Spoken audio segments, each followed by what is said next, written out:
Hey everyone. Tonight we set sail into the cold and distant edges of history, a time when ships creaked through grey seas and men carried candles into the frozen unknown. We're talking about the frozen nights of the colonial explorers, a quiet chapter from the Age of Empires, when ambition met the Arctic and the world grew still under endless snow.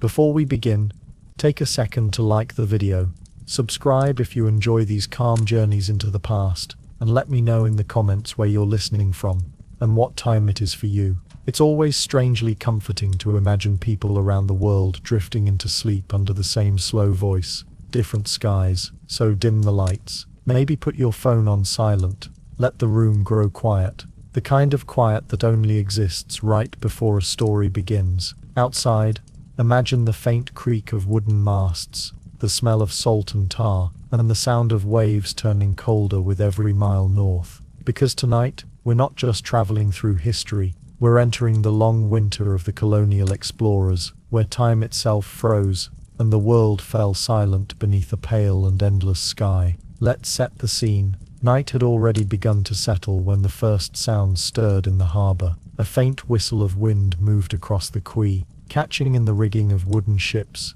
twisting loosened ropes, sending wet rope fibres humming. The water in the harbour was nearly still, mottled dark reflections of masts and spars, broken only by slow eddies and the occasional drip of tar, laden rope or a loose plank sloshing in slack tide. The sky was heavy with fog, low clouds glowing faintly where the moon attempted to push through. The air smelled of salt, pitch, rotting seaweed and the resinous bitterness of oak beams. Long before any expedition into frozen realms, this harbour stood quiet, holding its breath. Boats bobbed gently at their moorings, hulks of trade, of war, of supply, their planks swollen from exposure, iron fastenings dull under moss and salt crust. On deck, coils of rope drooped into loops heavy with moisture. On lower decks, small rats scuttled in shadows beneath barrels of salted meat and dried peas. Lanterns swung lazily, their light diffused by damp wood and intermittent drizzle, shadows stretching and receding, enveloping the decks in interlaced darkness. At the shore, warehouses stood like silent watchers, their doors cracked, shutters unlatched, allowing a pale, cold luminescence to seep out from within. Men in heavy coats moved slowly, shipwrights hauling planks, coopers rolling barrels, sailmakers patching square sails with needle and waxed thread, caulkers prying seams, pushing oakum into gaps between planks, hammering with caulking irons. Their voices were low, the sound of their tools irregular and distant, swallowed by mist. Every clang or sharp rasp was softened, echoing, then stilled as if the harbour itself absorbed the noise, kept it secret. Provisions lay in bundles by the quay, dried fish and salted meat stacked on pallets, barrels of flour and hard biscuits sealed tight, casks of fresh water chained down in ships' holds, crates of bright cloth and trade goods, tins of gunpowder and barrels of tar, the smell of brine mixed with that of musk and damp wood.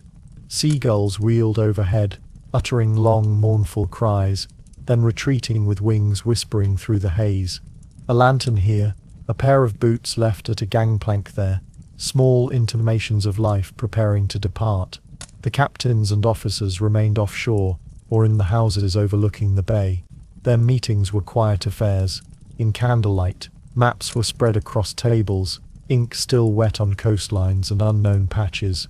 Sketches of ice floes, of northern seas, maybe of polar caps drawn from previous reports, magnified by ambition. They debated lengths of voyage, the months they would spend in ice, the dangers of frostbite and scurvy, of losing sails to storms. An astrologer or navigator checked instruments.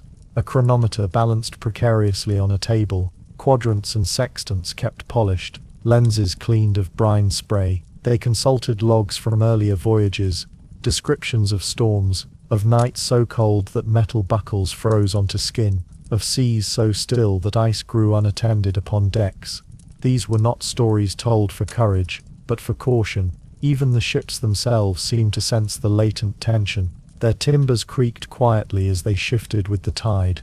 Sails hung limp in the damp air, canvas heavy with moisture. ropes chafed against wooden belaying pins, nails through planks stained with rust, anchors lay in racks, the heavy iron a reminder of gravity's pull, of the cost of withholding yet letting go. Below decks, hammocks were hung, packed away, tools stowed, bellies filled for the voyage ahead with dark salted food, supply crates sealed, winches greased, every cleat tested, every mast checked for rot or worm damage. As night deepened, stars appeared behind thin patches in the cloud, maybe Orion's belt, maybe the polar star, faint and trembling. The constellations had long guided sailors, and often in this moment, the calm before departure, men gazed skyward, mapping their dreams in darkness. The moonlight, when it broke through, glinted upon damp planks and the glossy swell of water, turning a rope or a cleat to silvery sheen.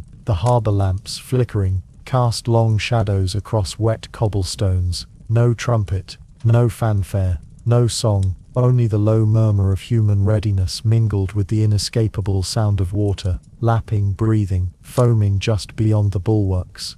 A distant bell may toll from a church, or a public building, marking the late hour, drawn out and hollow, an occasional cough, a footstep, the slide of a bucket being carried down a plank.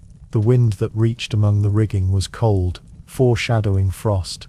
Inside one ship, perhaps the flagship foretold for the voyage north, a small group gathered around a large plank table. Parchment maps covered the wood, compasses sat on swivels, instruments were arranged for the night, and astrolabe dividers laid lines for sounding. They inspected lines of latitude and longitude, checking how far north they might go before ice presses, how deep the cold waters will turn. They discussed diets, salted meats, pickled vegetables, biscuits, hardtack, shipments of lime juice for prevention of scurvy, and the storage of each item below deck, ventilation in holds, warmth for watchmen, clothing enough, fur, wool, oilskin. They measured stops, ports of call for fresh water, how many days at sea, how long till cold seas, till darkness that lasts forever. The maps blank where no survey had yet reached. Notes marginated with reports of ice flows, drifting pack ice of storms, measurements from lunar distances and chronometers to fix positions at dawn. On decks, figures paced slowly, crew moving ropes, checking sails, oiling blocks, their breath visible in the air, as small puffs dissolving into fog. Others hauled heavy coils of rope, steps echoing, boots soaked from the damp dock stones. Some worked on the longboats, patching oars, scrubbing decks where algae clung. There was the smell of paint, oils mixed with turpentine, the hiss of steam or hot tar as seams were sealed. Canvas flapped weakly in gusts. Below deck, the hold was near silent but alive. Rats scratching wood, crate lids creaking as humidity swelled the timber. The climate inside was tight, heavy with stored produce, pickled cabbage, dried peas, salted pork, barrels of water, stores laid in case of long delays. All these preparations were spread out over hours, days loading, checking, stowing, repairing. Time itself slowed, as if waiting for something immutable. The harbour itself seemed suspended, every movement cautious, every creak a note in a hushed chord of inevitability. The moon drifted behind clouds, stars flickered, then vanished, replaced by rolling mist. The cold creeped in, first at the edges of the docks, in the spaces between siding and boards, in collars of coats, in the fingertips of sailors. When at last some ropes were raised, some sails furled, some booms swung into position, anchors were hoisted, but not yet cut free. The ships were ready, not quite underway, yet no longer merely at rest. The latent tension of departure threaded through the ropes and timbers. The sea embraced the hulls, and night deepened further. In that frozen harbour, under fog and moonlight, ambition lay waiting, the intention to voyage northward into ice, into seasons of cold, of darkness, of waiting. The slow murmur of resolve, the ocean's promise, and the night's hush together formed a threshold. Outside, the water gripped the keels. Inside, the hearts of empire pulsed quietly, sharpened by the thought of blank maps and frozen reaches. The ships would leave come dawn, or by some other hour. But until then, the world hung still, poised on the edge of frost. And when the ropes creaked first in the morning, when the wind came sharp, when the low light of dawn unveiled the grey sea, the ships would step beyond this harbour and into the unknown. Morning did not so much arrive as unfold gradually, like a grey sheet drawn back from the sky.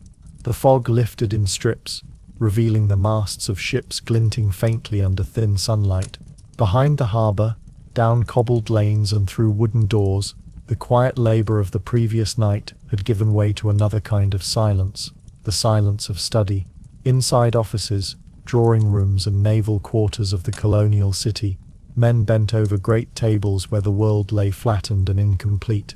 The smell of ink and old parchment hung in the air, candles guttered low despite the pale light from windows. Maps covered every surface, vast sheets of vellum covered in fine black lines and delicate hatching, some recently traced, others yellowed with age and curled at the edges. The names written upon them were uneven, confident over the known seas, hesitant and trembling where the coastlines dissolved into speculation. The edges of these maps did not end with certainty, but faded into watercolour shades of grey and white, where the ink simply stopped and the cartographer's pen had hesitated. There, in those unfinished corners, one could read the words that defined an era's limits.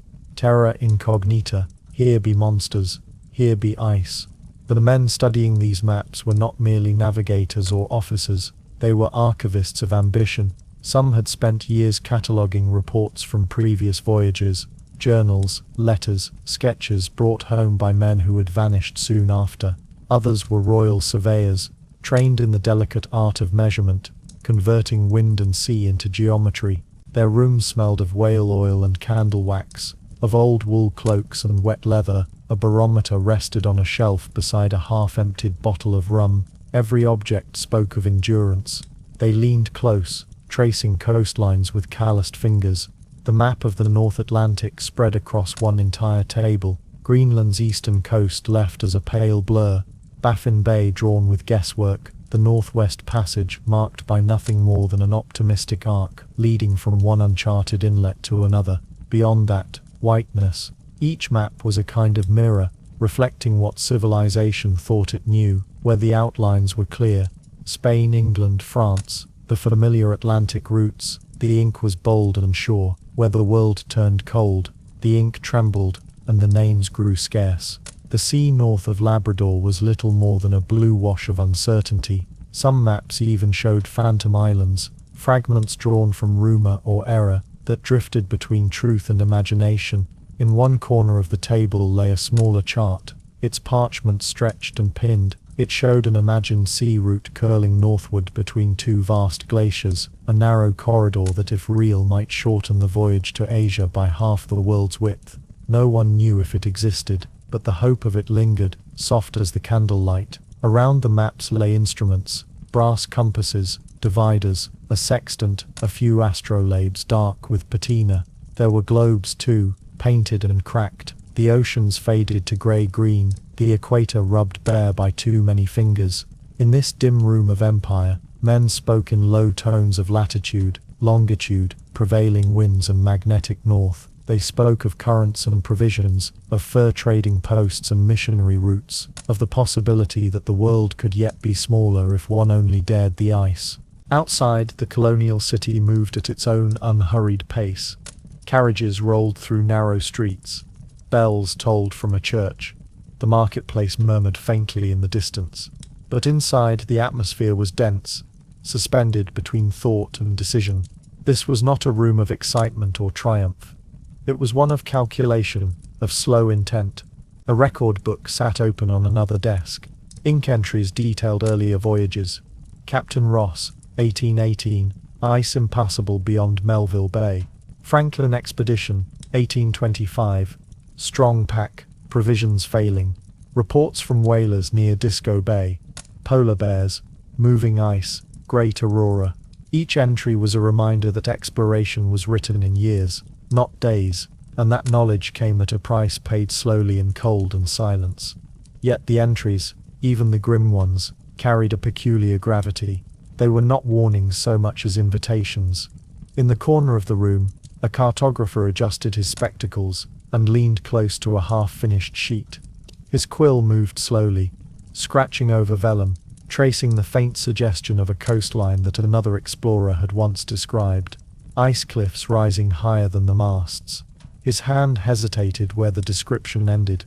Beyond that point, he drew nothing, just a wash of pale ink, almost white, as though the page itself had frozen. At another desk, a naval officer wrote to the Admiralty. His handwriting was careful but firm, a proposal for another voyage northward, to seek passage through uncharted seas, to chart the icebound coastlines more precisely.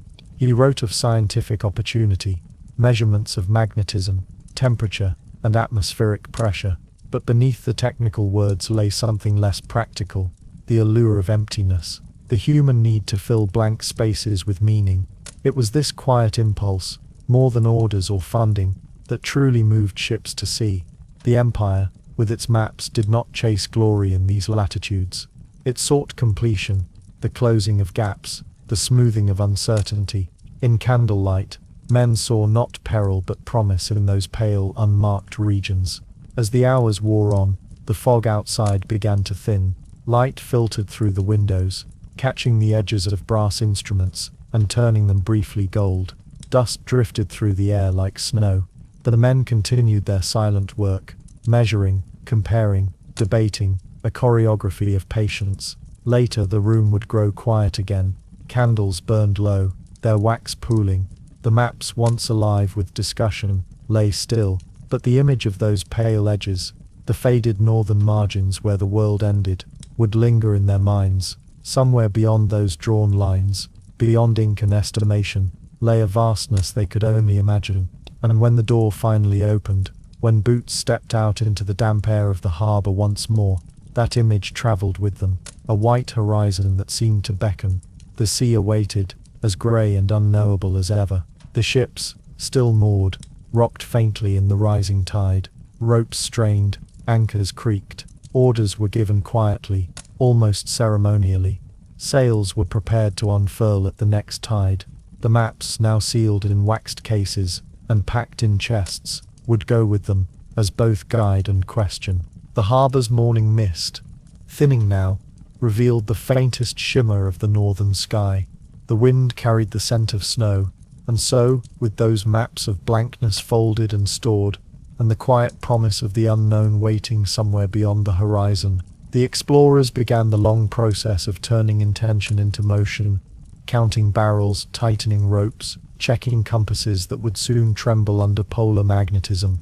As the world around them slipped once more into a patient grey silence, the maps were sealed, the ink dried, and the decisions made. Yet before the horizon could open, the work of earthbound wait began, the long, deliberate process of gathering everything that would keep men alive when the world turned to ice. Days lengthened into weeks, the harbour filled not with excitement, but with a steady rhythm of tasks repeated endlessly. Wagons arrived each morning from the countryside, and the warehouses upriver, their wheels crusted with mud, their axles groaning under loads of casks and crates. Sailors and dockworkers moved among them, their voices low, their motions methodical. The expedition did not yet belong to the sea. It belonged to lists. In an office near the quay, a clerk sat beneath a window glazed with salt and soot. His quill scratched at a ledger thicker than a Bible, each line a reckoning of necessity. Barrels of salt beef, 300. Barrels of salt pork, 270. Casks of biscuit, 420. Flour, 1 ton. Peas, oatmeal, dried apples, sugar, tea, water, as much as the hulls may bear. The pages smelled faintly of smoke and vinegar from the ink. The clerk's handwriting was steady, but his fingers were cracked from the damp. Outside his window a team of men rolled a barrel toward a ship's hold, its iron hoops ringing faintly each time it struck the planks. They moved as if under some slow enchantment, heaving, pausing, breathing clouds into the chill air. Provisions were the architecture of survival. Every nail, every scrap of sailcloth, every coil of rope meant another hour of endurance. Months later, when the sea froze solid, in the storehouses, the smell was dense. Tar, hemp, molasses, smoked meat, and the sour tang of pickled cabbage. Candles flickered against walls blackened by years of such preparations. Rows of barrels stood like soldiers, marked with initials of suppliers, dates and weights. Carpenters hammered lids tight and sealed the seams with pitch. The sound of their mallets echoed through the timber rafters. Sailmakers worked in another shed, where great swaths of canvas lay spread across the floor. Needles, as long as a man's hand passed through the cloth with a dull thunk. Stitch by stitch they repaired what previous voyagers had frayed. The air was full of fibers and the slow rhythm of thread pulling taut. Bolts of spare canvas were rolled, wrapped and labelled for storage, to be used months later when a storm or iceberg tore what no needle on land could preempt. Rope makers twisted hemp into long pale cords. The ropes coiled in perfect circles, each turn carefully measured, their texture rough, their smell sharp and earthy. Grease was rubbed into them to resist the salt. Each coil would have its purpose. Anchor lines, stays, halyards, braces, each length recorded in another list, initialed, double-checked, and crossed out again. Blacksmiths worked under a canopy by the docks, the heat of their forges spilling yellow light across the damp cobbles. They shaped nails, hinges, pulleys, chain links, and fittings for the ship's rigging. The clang of iron carried faintly over the harbour water, but even that rhythm was subdued, a heartbeat within fog. Sparks rose, hissed out in the drizzle, and left faint scars on the smith's apron. Meanwhile, barrels of tar and pitch were stacked near the wharf. Shipwrights, with brushes made from bundled reeds, painted the hulls to seal the wood against the encroaching cold. The smell of pine resin and tar clung to their clothes and hair. When the work was done, the hulls glistened black and slick, catching what little light the overcast sky offered. Provisions were not simply supplies, they were the measure of imagination. Quartermasters argued quietly about quantities, about how many months the sea ice might delay them, about how much coal the stoves would consume if the winter proved harsher than expected. A wrong calculation could mean hunger, too much, and the ships would ride too heavy. The hulls pressed deeper into water that might soon harden to ice. So they balanced abundance against buoyancy, life against movement. In another shed, medical chests were packed, bottles of laudanum, jars of mustard seed, dried herbs, lint, surgical knives wrapped in oiled cloth. Each was inventoried in looping script by the expedition's surgeon, who worked in silence, his spectacles fogged, his breath faintly visible. He made small notes in the margins about scurvy, frostbite, gangrene, not as predictions but as expectations. At the edge of the dock, coopers tested barrels meant for fresh water. They filled each with river water, watched for leaks and hammered the hoops tighter. A single drop escaping now might, months later, mean a day without drinking. When the barrels were sound, they were rolled aboard, stacked in tiers deep within the hull where the temperature would stay cool. The ships themselves had become extensions of these lists. Every hatch, beam and bulkhead bore chalk marks indicating where the next weight would rest. In the lower holds, pigs of iron ballast were arranged carefully to balance the mass of food and equipment above. Crates of spare tools, lantern oil, and gunpowder were lashed tight. The air grew thick with the mingled smells of oak, iron and salted meat. Days passed in this measured routine. The town beyond the harbour carried on, markets, sermons, the hum of daily life. But here everything narrowed to repetition. Morning fog burned off, revealing the silhouettes of men at work. By evening the same fog returned, folding over them again like a slow tide. Each evening the ledgers were updated, signed, sealed. Each morning new wagons arrived. Sometimes when the light slanted low through the fog, the quarterdeck of a nearly loaded ship gleamed faintly, the brass fittings polished, the ropes newly tarred. A faint vibration of readiness hung in the air. Not excitement exactly, but the sense of a story gathering weight. Even the gulls seemed quieter, circling above as if observing a ceremony too solemn for sound. Inside one of the ships, a carpenter moved slowly through the narrow corridors, knocking at planks, tightening bolts, ensuring that the long months ahead would not unmake the vessel from within.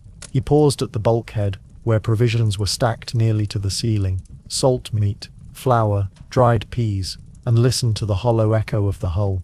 The sound was steady, reassuring. For now, by the third week, the decks were cluttered with the last cargo crates of coal, bundles of spare rope, barrels of lamp oil, and chests of trade goods intended for distant posts. Lists grew longer, signatures denser. The officers met each night to compare inventories, to double-check charts, to make sure no single item had been forgotten. It was an act of faith, disguised as bureaucracy. When the final cart departed the dockyard, and the last seal was set upon the stores, a strange quiet fell again. The harbour seemed to exhale. The weight of provisions was no longer a matter of calculation. It had become physical, pressing the ships deeper into the water, binding them to purpose. The smell of tar and salt mixed with the faint sweetness of dried apples. As evening settled once more, lanterns appeared along the quay. Their reflections trembled in the dark water. The crews moved slower now, their bodies tired from weeks of steady work. Some leaned on rails, watching the horizon fade into the same pale grey they would soon chase. Others coiled the last ropes, or checked the anchors, gestures more of habit than need. The ships stood ready, heavy, patient, silent. Inside their holds, the compressed weight of survival waited like a second heartbeat. The air had changed. The land's routines were ending. The seas would begin, and as night deepened, and the fog returned, a new sound rose, the slow pulse of tide against hulls, steady and inevitable, drawing the vessels toward departure, toward the grey waters that had no map but memory. At last, the day arrived when lists became motion. The harbour, so long filled with the rhythm of hammer and rope, woke beneath a low ceiling of mist. Bells tolled faintly through the fog, not in farewell, but in warning, as though the land itself were marking the boundary between what was known and what could no longer be recalled. By dawn, the ships were little more than silhouettes, their masts rising like faded sketches against the pale horizon. Canvas hung loose, damp with dew. Lanterns glimmered faintly along the decks, throwing small circles of warmth onto the wet wood. The men moved quietly, their breath ghosting in the air, their boots hollow against the planks. No crowd gathered to cheer. The world was too still for ceremony. Only a few figures stood on the quay, officers' families, dockhands and the ever-present gulls perched on the mooring posts, watching with indifferent eyes. Somewhere, a church bell counted the hour. Then the anchor chains rattled through the hawse holes, links clanging like distant thunder. The sails began to rise. One by one they unfurled, great pale wings catching the first uncertain wind. The canvas filled slowly, shivering before it drew tight. Ropes creaked, blocks groaned, and the ships seemed to exhale after their long confinement. The tide, obedient and unseen, tugged at their hulls. From the quarterdeck, the captain raised his hand. Let go. The final lines were cast from shore, and the distance began. At first, there was no clear movement, only the subtle turning of the bow as the current caught the keel. Then, almost imperceptibly, the ship slid forward, a slow parting of reflection from reflection, the ripples widening, the gap between land and sea growing, until even sound seemed to strain across it. The gulls followed for a time, their cries sharp and thin in the fog. They circled, dipped, then turned back toward shore, their wings vanishing like torn pieces of paper into the whiteness. Beyond that, there was only the steady creak of timbers and the soft hiss of water along the hull. The town faded quickly, roofs became shadows, then smudges, then nothing at all. The world behind them dissolved into a pale blur. Ahead stretched a horizon that was not yet visible, only a shifting wall of grey. The men at the rails watched silently. Some crossed themselves, others held their hats tight against the wind. The youngest among them peered into the mist, as if expecting the unknown to reveal itself at once, as if some vast secret would rise from the waves to greet them. It did not. The grey swallowed everything evenly, sea, sky, and thought. By midday, the coast was gone. The fog thickened, wrapping the ships in a gauze so dense that even the nearest vessel became a phantom, a shadow sliding in and out of sight, its sails emerging and vanishing like breath on glass. Commands were passed by trumpet and echo. The compass needles trembled. Below deck, lanterns burned at noon. The timbers creaked in the damp. The smell of pitch, salt and wool grew stronger, the air colder. Men moved carefully through narrow corridors, their hands brushing the walls to steady themselves. Somewhere deep in the hold, a barrel shifted with a hollow thud, the sound echoing like a heartbeat.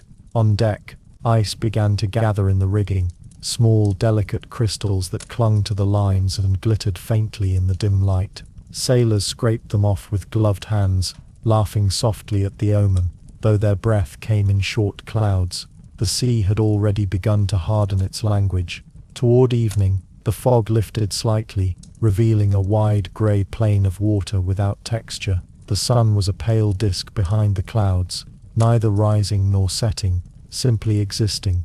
The horizon lay flat, unbroken, endless.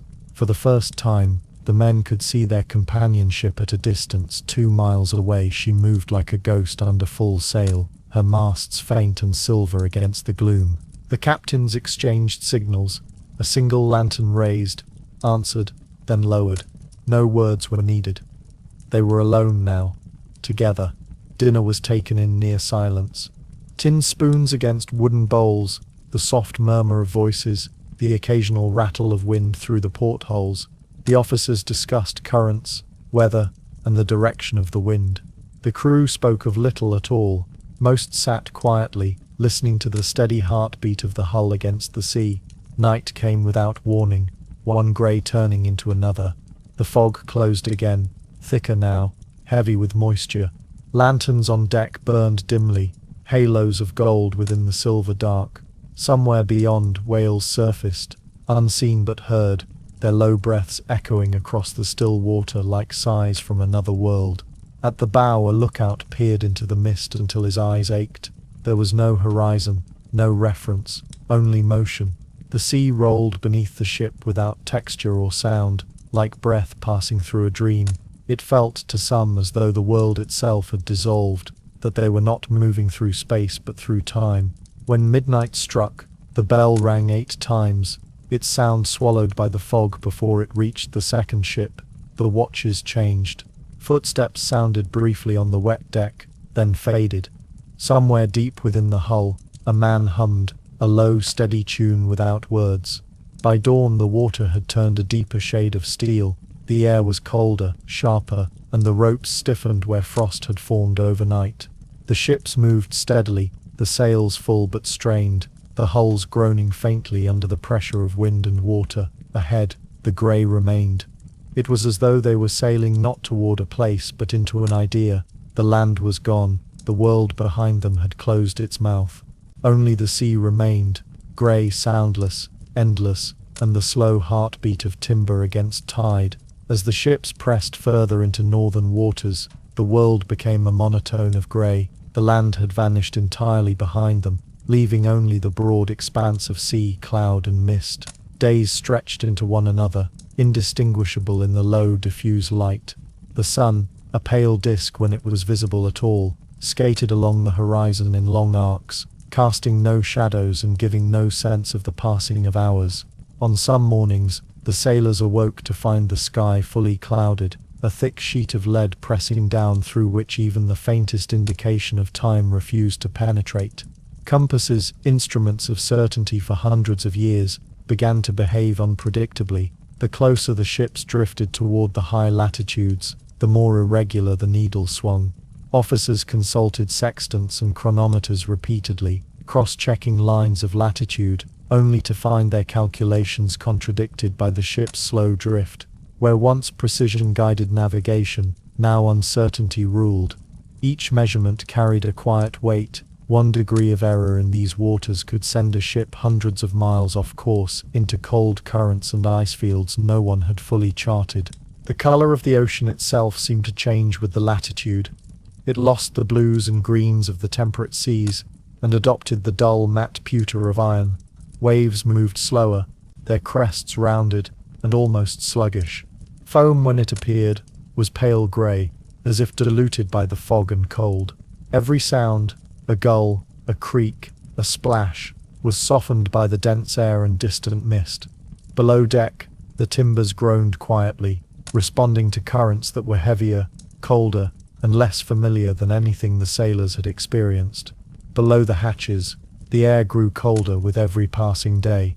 Lanterns were lit more frequently, not for illumination but to counter the chill that seemed to seep into the very bones.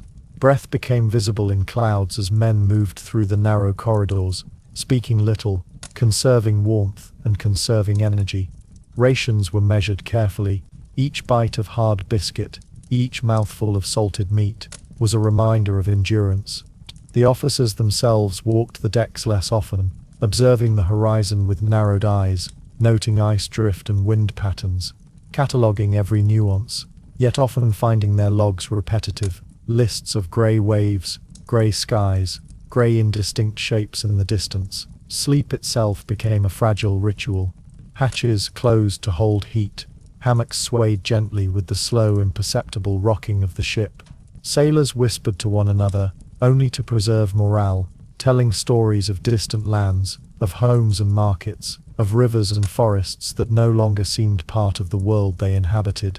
The monotony of ocean and sky induced a strange vertigo. Time appeared suspended, measured only by the slow rotation of the needle on the compass, the turning of the chronometer, the faint rhythm of water against hull. Officers and navigators spent long hours recalculating positions, studying charts of previous explorers who had ventured north. Notes from earlier voyages were invaluable, yet the faint margins of those maps were haunted by the words, "unknown beyond this point." These blank spaces pressed on the mind like weight on a ship's deck, the promise of discovery, yet also the reminder of peril. Currents shifted imperceptibly, bringing colder water from polar depths, and the horizon seemed always to stretch further into emptiness. On deck, men kept watch at intervals, scanning for icebergs or drifting floes that might appear suddenly. The grey merged sky and sea into a single undifferentiated plain. Shapes at a distance were illusions, sometimes rocks, sometimes snow, sometimes the dark shapes of other ships lost in fog. The air was damp and bracing, carrying the scent of brine, and the faintest metallic tang from distant ice. Gloves and thick coats became permanent fixtures. The smallest gust of wind drew moisture from the sails, frosting ropes, stiffening canvas. The monotony itself became a companion. Every day resembled the one before. Grey, cold, muted. Journals were kept diligently, yet entries often mirrored each other. Sea grey, wind north, temperature falling, compass fluctuates, crew well. The repetition reinforced a kind of meditative awareness. Men became attuned to the smallest differences, a subtle tilt of the ship, a faint shimmer of ice on the horizon, a change in the wind's direction. In this suspension of normality, the body and mind adjusted to a slower rhythm, one set by tides and currents rather than clocks or daylight. In quiet moments, sailors observed the interplay of light through clouds and fog. Occasionally, a break in the sky allowed the sun to cast a faint glimmer on waves, turning them silver. Shadows of masts were drawn delicately across the water, fleeting and incomplete. Reflections became distorted, doubling the ship's outline, making it appear as though the vessels were accompanied by ghostly duplicates. These were the hours when men whispered prayers, or silently contemplated home, the world they had left behind, and the ocean that now dominated their existence. During this stretch of uncharted waters, the psychological weight of latitude vanished. Men relied increasingly on instinct and experience, noting wind patterns, water color, and the behavior of birds and sea mammals as indicators of land or ice. The invisible threads of ocean currents and shifting weather dictated movements more decisively than charts or orders. Each observation was logged meticulously, yet the repetition of monotony lent it the cadence of ritual. Days without latitude also became days without certainty of nourishment. The stored provisions, carefully weighed and inventoried, now carried a psychic weight beyond their physical mass. Sailors rationed themselves carefully, distributing water and hard biscuits with the kind of careful calculation that suggested more than mere survival. It was a method of imposing control over a world that resisted it. The smell of salt pork and dried peas became constant companions, mingled with the scent of damp wood and human exertion. Even the officers felt the quiet pressure. They paced decks during shifts, consulted instruments, and wrote reports with a steady hand, while the fog pressed against the hulls as if reminding them of nature's dominion. The compass needles swung irregularly, the chronometers became guides yet also instruments of frustration, and the unbroken grey of the sea seemed to mock their efforts.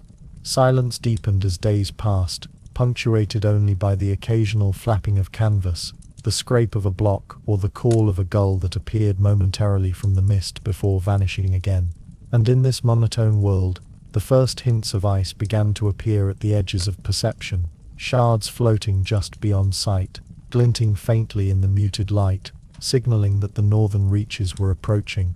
The ships were moving into a realm that demanded patience, observation and endurance, where even the instruments themselves would betray their certainty, and where time became a suspended, almost hypnotic rhythm. It was in these days without latitude that the men began to understand the nature of the journey. The horizon was not a boundary, but a question. The sea, no longer a familiar expanse of travel, had become a living entity, grey and silent, in which every movement and breath counted, where the line between survival and miscalculation was as thin as frost on the deck at dawn. And as the first pieces of drifting ice began to appear, small and distant, shimmering like broken glass in pewter water, the crews realized that the edge of the world, which had always existed on maps in faint ink, was now a tangible, cold reality they were slowly approaching.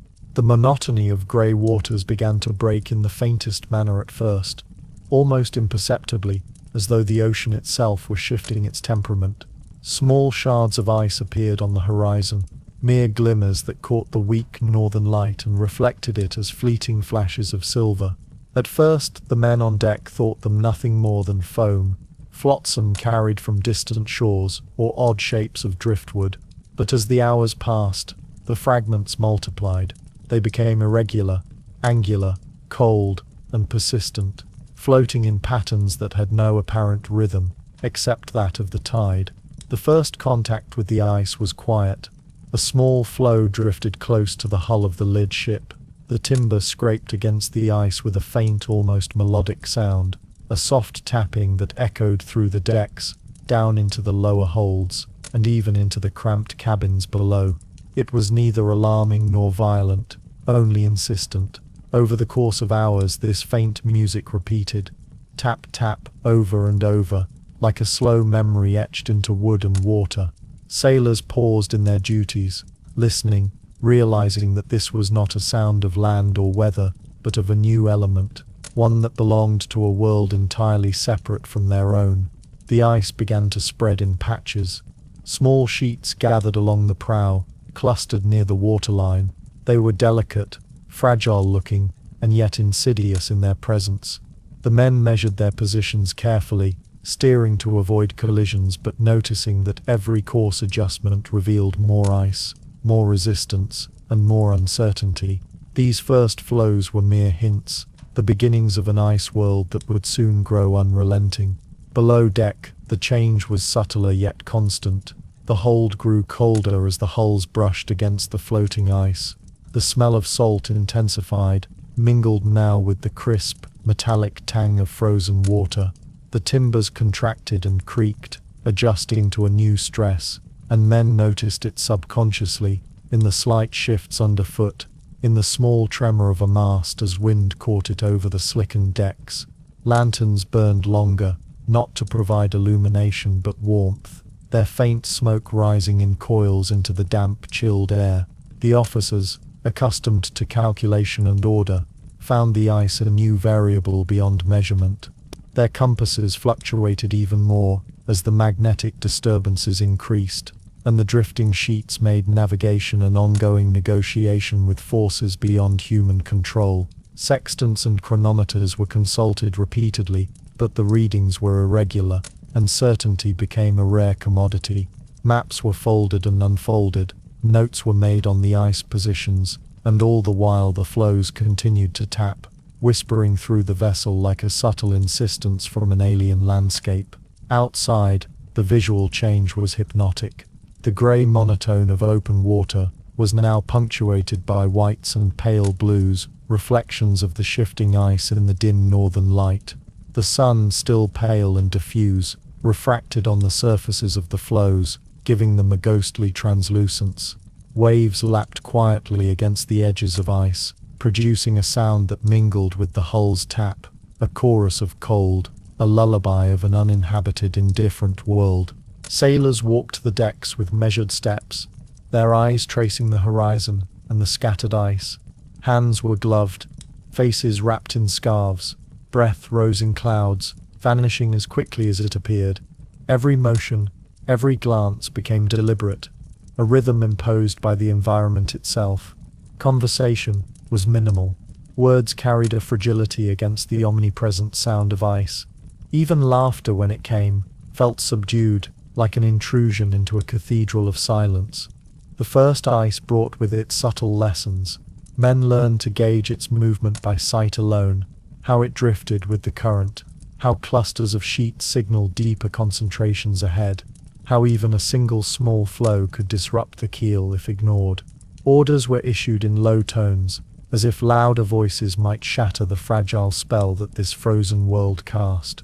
Crews adjusted sails minutely, aligned oars for rowing in case maneuvering became necessary, and watched with growing respect for the environment they were entering. Below, the impact of the ice was not merely practical but psychological. Men slept less soundly, waking to the creaks and taps, to the faint shiver of cold traveling through the planks. Dreams were filled with the silver glints of ice and endless grey seas. Even meals were quieter, the chop of knives against plates muted by the pervasive soundscape of the frozen waters. The world had become not only cold but profoundly deliberate. Every sensory input slowed, measured, and heavy with expectation. The flows multiplied with each passing day. Sheets grew larger, their edges jagged and sharp. The tap against hulls became a constant accompaniment, as if the sea were reminding the men of their place in this unyielding latitude. Observations were recorded meticulously: dimensions of ice, drift direction, approximate thickness. The captains and officers documented what they could, knowing that these details might one day inform maps, journals, or the logs of men who would follow. Yet the knowledge offered little comfort. The ice was capricious, and its presence marked the beginning of a realm not made for human passage. As night fell, the subtle rhythm of the ice persisted. Lanterns on deck cast muted circles of light over the nearest floes, turning them into pale, moving sculptures in a dark, infinite expanse. Stars above were obscured by clouds. No moonlight penetrated the haze consistently. The ships drifted cautiously, maneuvering between sheets, listening to the faint tapping that would continue through the night, echoing off hull and deck. The men began to understand the magnitude of what they faced. The ice was more than an obstacle. It was a world in itself, existing independently of human intention. To traverse it required patience, skill, and vigilance. Each flow, each sheet was a reminder that the sea now held dominion. Survival depended on respect and observation. Miscalculation could mean damage, delay, or worse. In this new realm, all previous measurements, compasses, and routines were filtered through the constant presence of the ice. Movement slowed, every adjustment was incremental. The tactile awareness of the ship's interaction with the ice became as critical as any navigational instrument. Crews learned to anticipate the subtle sound of shifting flows against the hull before it became visible, to estimate thickness by the faint shadow it cast, to distinguish ice from wave crests in grey light. By dawn, the first significant flows appeared ahead, forming a barrier of drifting whiteness that stretched across the horizon. Sailors and officers alike realized that the open sea had ended, that the ocean they had known was giving way to an entirely different landscape. The grey, pewter expanse of previous days was now punctuated with texture, white, irregular, and imposing. The ships slowed, sails were adjusted to drift with caution. It was in the presence of these first ice flows that the men fully grasped the nature of the journey they had undertaken. The maps, the provisions, the instruments, all were preparations for a world that demanded humility. The sea, now hardening, communicated with a quiet insistence, asserting its own rules. The tapping, the soft, persistent sound became a lullaby of survival. a gentle reminder that this world was not made for human convenience, and that every day forward would require attentiveness, patience, and endurance. And so the ships drifted northward, their timbers creaking against ice, sails trembling in the cold wind, hulls gliding through water thickening with frost. The first ice floes were small, yet they carried a gravity that anchored the minds of all aboard, signaling that the true frozen world, vast, indifferent, and unyielding, had begun. As the ships pressed further into the northern reaches, the movement of water diminished, as though the ocean itself had been slowed by some invisible hand. The ice floes that had first appeared days earlier now clustered with greater density, forming irregular barriers that choked the passage and reduced every ripple to a faint whisper. The wind, which had once played over the decks in occasional gusts, now vanished entirely. Sails hung slack, ropes sagging, masts swayed gently in the absence of motion.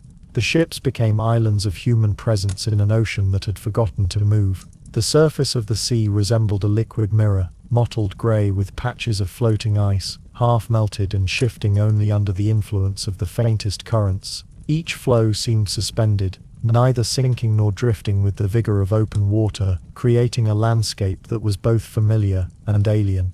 The horizon was indistinct, the division between sea and sky blurred into an uninterrupted gradient of steel and pewter. Visibility was low, but even in this haze the reflective glint of ice created patterns that caught the eye and demanded attention.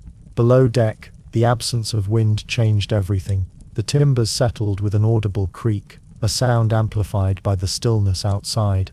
The air was dense, carrying the smell of brine, tar, and the iron tang of hulls pressed against drifting ice. Crew members moved deliberately, feet careful against the slickened planks, hands steadying themselves against rails. Every action, adjusting rope, rolling a barrel, checking a chart, required conscious attention. There was no rush, there was only the rhythm of observation and endurance. Men began to perceive the slowness as a kind of meditation. In the quiet, the mind turned inward, cataloguing minute details of the immediate world, the shape of ice fragments, their alignment with currents, the subtle change of color in clouds above, the occasional hiss of water seeping against the hull. The faint drip of condensation from rigging to deck became a metronome, marking hours in a place where traditional measures of time felt irrelevant. The officers kept to their routines, though those routines had transformed in this stillness. Journals were opened with care, pages thick and yellowed, quills dipped in ink that smelled faintly of smoke and iron. Notes were precise. The position of each floe, observations on water temperature, the gradual thickening of ice along the hull. Each line written carried a double purpose: practical record-keeping and mental discipline. The act of writing became a tether to a world of order, amidst an environment that offered only uncertainty. Meals were similarly deliberate. Every ration, every sip of water, every slice of salted meat was taken with intention. The monotony of the environment lent itself to a slow rhythm of consumption and quiet conversation. Words were spoken minimally, in tones low enough not to disturb the pervasive silence of the frozen sea. The smells of provisions, dried peas, hard biscuit, salt pork, mingled with the sharper scent of ice and brine. Men became attuned to the changing odors, subtle indicators of spoilage or damp, noting these in silent acknowledgement. Above, the ice pressed intermittently against the hull, not with the violence of collision, but in soft, persistent taps. The sound was hypnotic, echoing down into every corridor of the ship, becoming part of the crew's consciousness. Sleep was influenced by this slow percussion. Dreams were often punctuated by the faint rhythm of tapping, merging subconscious with reality. The mind adjusted to the environment, adopting its tempo, its cadence. In the absence of wind, the sailor's sense of direction became dependent not on sail but on observation. Officers studied the orientation of ice, using subtle reflections and light patterns to gauge current and drift. Sextants and compasses were consulted, yet the instruments themselves seemed diminished in relevance. Even when a reading was obtained, the stillness of the environment rendered it a suggestion rather than an absolute. The men learned patience, the ability to wait for a shift so faint it might be imperceptible to the untrained eye. The long hours of inactivity encouraged reflection. Men wrote letters to distant relatives in the quiet of their bunks, sometimes unfinished, sometimes never intended for dispatch. The journals chronicled minute details, alongside observations of the physical and emotional state of the crew, illness, fatigue, hope, fear, the quiet acceptance of circumstance. All were recorded in ink, each word a testament to endurance rather than triumph. These texts were unlikely ever to be read, yet they offered a measure of continuity and presence in a world that had stripped the familiar markers of civilization away. Outside, the grey expanse absorbed sound. Footsteps on deck were muted, voices carried briefly before dissolving into the fog. The tapping of ice against hull was nearly continuous, an auditory thread connecting moments into a fabric of experience. The visual monotony and auditory repetition combined to create a meditative state, an immersion in the environment that dulled fear and sharpened perception simultaneously. The men became observers and participants, their senses calibrated to subtle shifts and infinitesimal variations in ice and water. The absence of motion made time itself feel suspended. Days and nights blended, distinguished only by slight changes in the quality of light. The sun, when it appeared, offered a weak reflection on the icy sea, and shadows were diffuse or absent entirely. Watches were marked by minimal activity, trimming sails not for propulsion but for balance, adjusting lines against drift, monitoring ice movement. The body adapted, conserving energy while the mind catalogued, recorded, and anticipated. Interactions among crew members were subdued. Conversation, when it occurred, was sparse and functional. The hierarchy remained, yet it was expressed quietly. Officers directing maneuvers with measured tones, sailors executing tasks with deliberate care. There was a collective understanding that any haste or error could invite danger. Even minor mistakes, unnoticed in other seas, might result in collision with ice, damage to timbers, or disruption of provisions. In a world where resources were finite and contingency thin, the stillness was both oppressive and instructive. It demanded respect, shaped thought, and conditioned endurance. Men learned to observe subtle shifts in wind and current that became almost imperceptible. Ice began to dominate visual perception, forming patterns, predicting movement, providing both hazard and guidance. The monotone grey of sea and sky underscored the isolation of the voyage. Land was invisible, communication impossible, and the presence of other ships faint, ethereal and distant. In these long, motionless stretches, the Arctic Sea revealed its nature, patient, indifferent, precise in its effects, and unforgiving in its expectations. The ships, though equipped with charts, provisions and instruments, were at the mercy of an environment whose rhythms were alien and absolute. Every movement, every observation, every breath had to be deliberate, measured and conscious. And so, day after day, the ships drifted through this frozen grey expanse, embraced by stillness, surrounded by drifting ice, and guided by observation, endurance and slow, patient routine. The men, their bodies and minds adjusted to this rhythm, became part of a world that demanded neither haste nor human comprehension, only respect and vigilance. In the hushed spaces of deck and cabin alike, the journals continued to fill, the logs continued to record, and the Arctic Sea persisted, infinite, grey and silent. As the ships drifted further northward, the sun began to change its behavior, subtle at first, almost imperceptible. Daylight shortened, hours compressed, until the bright intervals of earlier voyages dwindled to a mere whisper on the horizon. The sun's arc flattened, it lingered low, a pale disk suspended above the grey line of the sea, never rising fully, never setting, caught in a tenuous circle between the sky and the frozen water. Its light was neither warm nor vibrant but diffused, filtered through clouds, fog and atmospheric haze, softening the edges of ice, waves and timber into a seamless, muted landscape. This perpetual twilight transformed perception. Colors bled into one another, blues and greys indistinguishable, ice taking on ghostly translucence. Shadows ceased to exist in their normal form. Instead, the diffused sun created faint gradients across snow, water and hull, giving the impression that objects floated, unanchored, suspended in the grey light.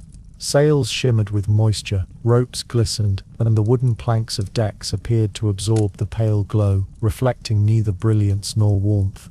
Every surface was flattened into the rhythm of a long, slow day that was not a day, but a continuous dreamlike passage. Time itself became an abstraction. Watches were maintained, chronometers consulted, and the officers recorded positions in journals, yet the human sense of day and night faltered. Men awoke to the same soft light that had surrounded them while asleep. Meal times blurred. The horizon remained identical from dawn to dusk. One could measure intervals by the subtle movement of the sun along the horizon, but even this was minimal, a ghostly rotation too slight for the mind to grasp fully. Below deck, this uncertainty altered rhythm and routine. Lanterns were lit to provide comfort and a semblance of artificial time. The smell of tar, salted meat, and brine became more pronounced in the low sun, mingling with the faint odor of human perspiration condensed in enclosed spaces. Men moved slowly, deliberately, almost ceremoniously, tracing familiar paths between bunks, tables, and storage areas. Sleep and wakefulness intermingled. Dreams bled into reality with subtle continuity, reinforced by the monotony of the pale, endless light. On deck, the perpetual twilight rendered ice and water into a vast continuous surface, undistinguished and infinite. The smallest movements of floes became significant, a subtle drift to port, a gradual approach of a larger sheet, the shimmer of frost along the edges of ice. Observers noticed these details with heightened awareness, their eyes adjusting to nuance in a landscape where conventional markers of direction and distance had lost meaning. The men's sense of chronology diminished. They began to measure time by internal rhythm, rather than external cues. The interval between taps of ice against hull, the faint creak of timbers adjusting to temperature shifts, the slow drip of condensation along rigging. Journals became both record and anchor, their pages a tether to continuity in a world where the sun no longer provided one. Each observation was a small claim of control, a reminder that even in suspension, human cognition could impose some structure on an otherwise indifferent environment. The officers maintained vigilance, not merely out of duty, but as a necessity. Currents could not be read with ease, ice movement was subtle, and navigation required close attention to every faint indicator. Sextants and compasses were consulted repeatedly, yet their readings now felt ephemeral. Even the horizon seemed to bend slightly under the low sun, an optical distortion that required careful scrutiny. Each decision, whether to adjust course, trim sails or sound depths, became deliberate, slow and precise. The crew's psychological state shifted subtly under this light. Men spoke less, not from fear, but from an instinctive acknowledgement of the quiet. Voices felt intrusive in the pervasive soft illumination. They moved carefully, sometimes pausing mid-step to observe ice or distant dark shapes in the water. The low sun rendered human movement itself conspicuous. Gestures appeared exaggerated, elongated by the perpetual glow. Each motion required mindfulness, a conscious effort to blend with the rhythm of the environment. Meals and daily tasks followed the same gentle cadence. Food preparation was slower, measured, ritualistic. Cutting salt pork, distributing hard biscuit, or brewing tea became acts of meditation. The taste and smell of provisions were experienced more fully, every sensation heightened by the dreamlike light. Observations of frost forming along the rigging, of condensation along timbers, or of drifting ice, became intertwined with these routines, reinforcing a sense of suspended awareness that neither demanded nor permitted haste. Even the natural world responded to this prolonged twilight. Birds, sparse and irregular, moved slowly across the sky, their silhouettes barely distinguishable against the grey gradients. Sea mammals surfaced infrequently, their blows visible as misty puffs in the calm air. The ice itself seemed still, almost inert, yet carried a latent threat. Floating sheets, deceptively stationary, could shift with subtle currents, unseen under the unchanging light, until contact was imminent. The men learned to anticipate movement, not by observation alone, but by an intuitive understanding of the patterns of drift that the low sun rendered visible only in hints. Night, in the conventional sense, no longer existed. There was no darkness to mark rest or vigilance. Watches were maintained at all hours, yet intervals of alertness and repose merged into a continuum. Men felt the pull of circadian rhythms against the unnatural cycle of light, their bodies adjusting slowly, almost imperceptibly, to the suspended environment. This prolonged exposure to liminal illumination had a subtle effect on perception. Edges blurred, distances seemed variable, and the mind required careful attention to differentiate one flow from another, one ship from its reflection. In this light, the environment became both familiar and alien. The human eye adjusted to infinite shades of grey, ice assumed infinite textures, and water became a mirror of both sky and the ship's timbers. The low sun cast no shadows, offered no warmth, and yet imbued the landscape with a soft, continuous presence that dominated perception. It was a reminder of distance, of isolation, and of the slow, deliberate passage into a world beyond ordinary reckoning. The journals continued to fill with observations, sketches of ice flows, measurements of drift, and notes on temperature and wind. Every line written was an exercise in consciousness, a mental anchor in a world that seemed increasingly abstract. The act of writing became a form of meditation, careful, deliberate, tethered to reality through repetition and attention to minute detail. Even in the dreamlike environment, this ritual preserved clarity of thought and discipline. The men began to speak quietly of time as a concept rather than a measure. The low sun circling endlessly, it imposed a rhythm both hypnotic and disorienting. One could feel the passing of hours by subtle environmental shifts, the faint thickening of ice along the hull, the slight movement of clouds across the pale disk, the gradual approach or recession of distant flows. Yet these intervals remained imprecise, subjective, and slow, reinforcing the sense that the journey was no longer measured in days, but in perception, endurance, and observation. By the final days of this phase, the explorers had fully internalized the pace of the Arctic twilight. Movement, thought, and ritual were calibrated to the low, diffused light. Ice and sea were monitored continuously, journals maintained with careful detail, and provisions rationed with precision. The environment imposed patience, observation, and reverence, shaping the men into participants in a landscape that demanded both endurance and attentiveness. The low sun circled endlessly, soft and constant, a pale guardian over grey waters and drifting ice. Its presence, persistent and unyielding, defined perception, memory, and routine. The explorers had lost the conventional markers of time, but had gained an intimate awareness of the rhythms of ice, water, and light. In this suspended, dreamlike environment, the voyage continued, slow, deliberate, and hypnotically, into the heart of the frozen north. The arrival of winter was not sudden but cumulative, a quiet progression noticed first in the subtle stiffening of ropes, in frost forming along the edges of deck planks, and in the increasing chill that no amount of clothing could fully repel. Over days, this subtle cold became insistent, pressing into every corner of the ships, seeping through timbers, filling the holds and cabins with an almost palpable weight. The ice that had been floating along the surface gradually expanded, linking together in fragmented sheets, then solidifying around the hulls. The ships, once free to drift, were now partially imprisoned by the frozen sea, locked in a slow, inevitable embrace of winter. Above deck, the landscape had transformed into monochrome rigidity.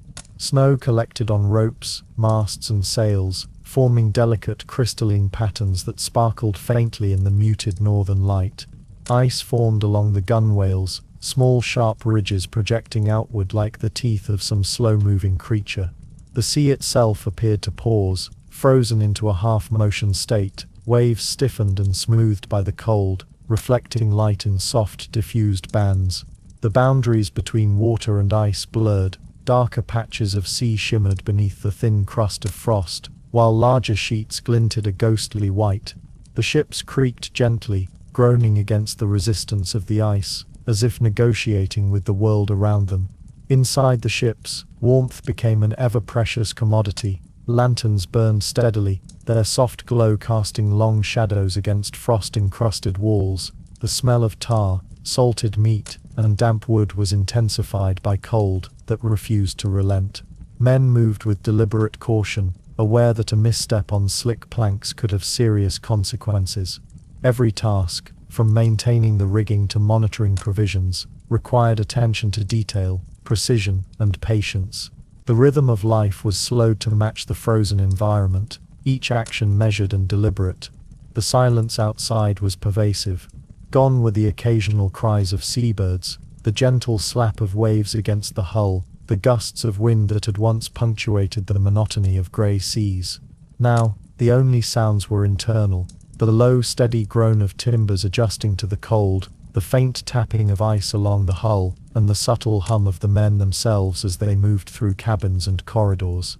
Even conversation was muted, voices carried only as whispers, careful not to disturb the hushed cadence imposed by winter. Observation became a meditative act. Officers and sailors alike watched the ice, noting its formation, movement, and thickness. Patterns emerged slowly, how sheets drifted with currents, how they pressed against each other, how their edges were softened or hardened by the temperature.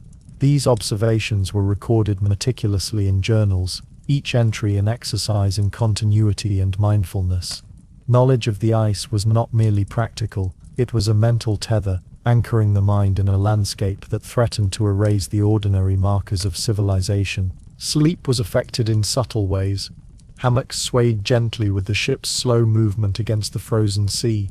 Men found themselves waking intermittently to the soft groan of timber, or the faint creak of ice shifting beneath the hull. Dreams became extended and fluid, often continuing seamlessly from one night into another, a reflection of the suspended rhythm of the environment. Even rest was performed consciously, with attention to warmth, position, and breathing. Daily life followed a ritualistic cadence, slow and deliberate. Meals were prepared with care, portions rationed to conserve both energy and supplies. The taste of dried peas, hard biscuit, and salted meat was heightened by the scarcity of fresh provisions and the pervasive cold.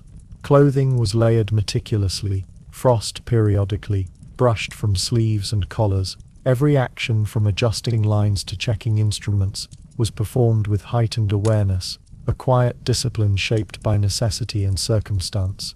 The psychological effects of the frozen night became apparent. Men spoke less, laughed less, and moved more deliberately. The monotony of grey, white, and black reinforced a meditative awareness. Time lost its conventional meaning, replaced by cycles of observation, maintenance, and quiet reflection.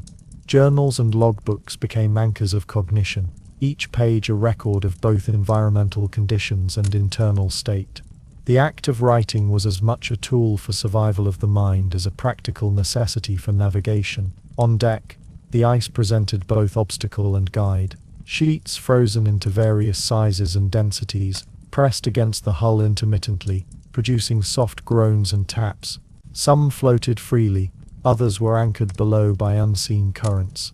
The crews learned to read these signals, adjusting sails, masts, and rigging with caution, calibrating their actions to the subtle movements of ice that could otherwise damage the ship or hinder progress. The ice became a living map, slow, deliberate, and unyielding. Evenings were spent in quiet contemplation. The northern light, low and diffuse, continued its endless arc, bathing the ice in a soft luminescence that blurred the distinction between water, sky, and ship. Shadows were long, indistinct, and shifting, lending an ethereal quality to every shape. Officers reviewed charts, made notes on ice thickness, and consulted navigational instruments, yet the frozen night imposed a rhythm slower than any schedule, slower than human expectation. Men began to internalize the environment's pace. Actions were measured not only against immediate necessity, but in anticipation of the slow progression of ice, the gradual settling of the hull, and the subtle changes in temperature and light. The frozen world demanded patience, attention, and respect. Any misjudgment could have consequences that were immediate or delayed. The stakes of error were magnified in the quiet, absolute stillness of a sea held hostage by ice. The silence itself carried weight.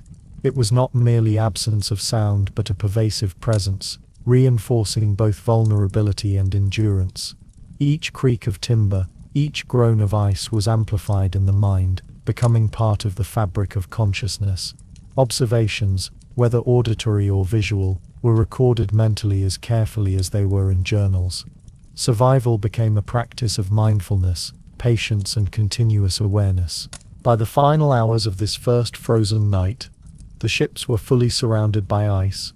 the water between them reduced to narrow channels that shifted unpredictably. The horizon was uniform and indistinct, the low northern light casting silver reflections across the frozen surface. The men had adapted to the new world, not through conquest but through observation, endurance, and meticulous attention. The sea, though frozen, remained alive in its subtle pressures, tapping and creaking, a quiet teacher of patience and respect. The first frozen night was not marked by fear or alarm, but by absorption. The ships, encased in ice, drifted slowly with its imperceptible movements. The men moved slowly, thought slowly, and recorded slowly. Silence and cold became companions, as significant as food, provisions, or charts. And in this deep stillness, the explorers were introduced to the ultimate rhythm of the Arctic: slow, deliberate, infinite, and indifferent. Once the ships had become fully ensnared in the frozen sea, a new reality settled over the crew, a reality that was not measured in days, weeks, or months in any conventional sense, but in the subtle passage of ice, the accumulation of frost, and the quiet rhythm of survival. The hulls were locked firmly in place, groaning occasionally as the ice shifted minutely, forcing the timbers to adjust against one another. Outside, the landscape was frozen, static in appearance, yet alive with imperceptible movements that carried enormous consequences. Inside, life adapted to the constraints of immobility, to a world where the ordinary markers of progress, wind, waves, and compass readings, were suspended indefinitely. The days began before dawn, in a manner that was simultaneously deliberate and indistinguishable from the previous day. Oil lamps were lit within cabins, their soft glow reflecting off frost-flecked walls, creating long dancing shadows that were absorbed slowly into the timber and ice. Men stirred quietly from hammocks, wrapped themselves in layers of wool and fur, and began the slow, careful rituals of hygiene, inspection, and maintenance. Every movement was deliberate, pulling on gloves, brushing frost from coats, inspecting boots for cracks caused by the cold. Nothing was hurried, for haste could result in slips, frostbite, or worse. Minor accidents had greater weight in the still, confined icebound environment. Provisioning became a central focus. Hard biscuits, salted meat, dried peas, and limited stores of fresh water were distributed with precision. Rations were counted meticulously, each man aware of the finite nature of supplies. Meals were simple, repetitive, yet deeply grounding. The act of consumption was both survival and ritual, performed slowly to maintain warmth, focus, and morale. Tea or weak coffee, heated over small fires or stoves, became a form of solace, a rare comfort amid monotony. The smell of food, mixed with tar, wood, and human perspiration, permeated the hulls, merging with the chill that penetrated every corner. Beyond sustenance, maintenance became a continuous occupation. Gloves, mittens, and coats were patched and repaired. Ropes were inspected for fraying, caused by frost. Sails were folded carefully, occasionally brought inside to thaw against the warmth of lamps. Even small tasks, repeated endlessly, carried importance. Each repair preserved the integrity of survival. Each observation of ice shifts or hull pressure was an exercise in awareness. The men learned to listen with intensity, to the subtle creak of wood, the faint tapping of ice, the occasional shiver of frost in the rigging.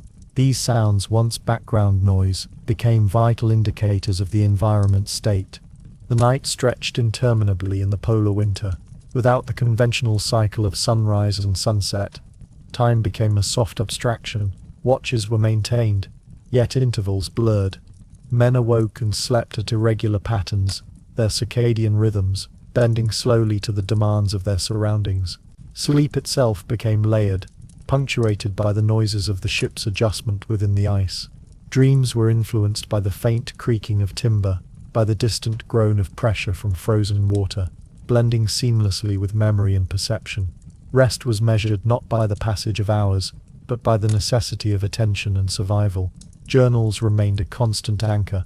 Officers and sailors meticulously recorded ice thickness, position of floes, temperature, and wind, as well as observations of minor occurrences within the ship, condensation patterns, frost accumulation, or subtle shifts in hull alignment.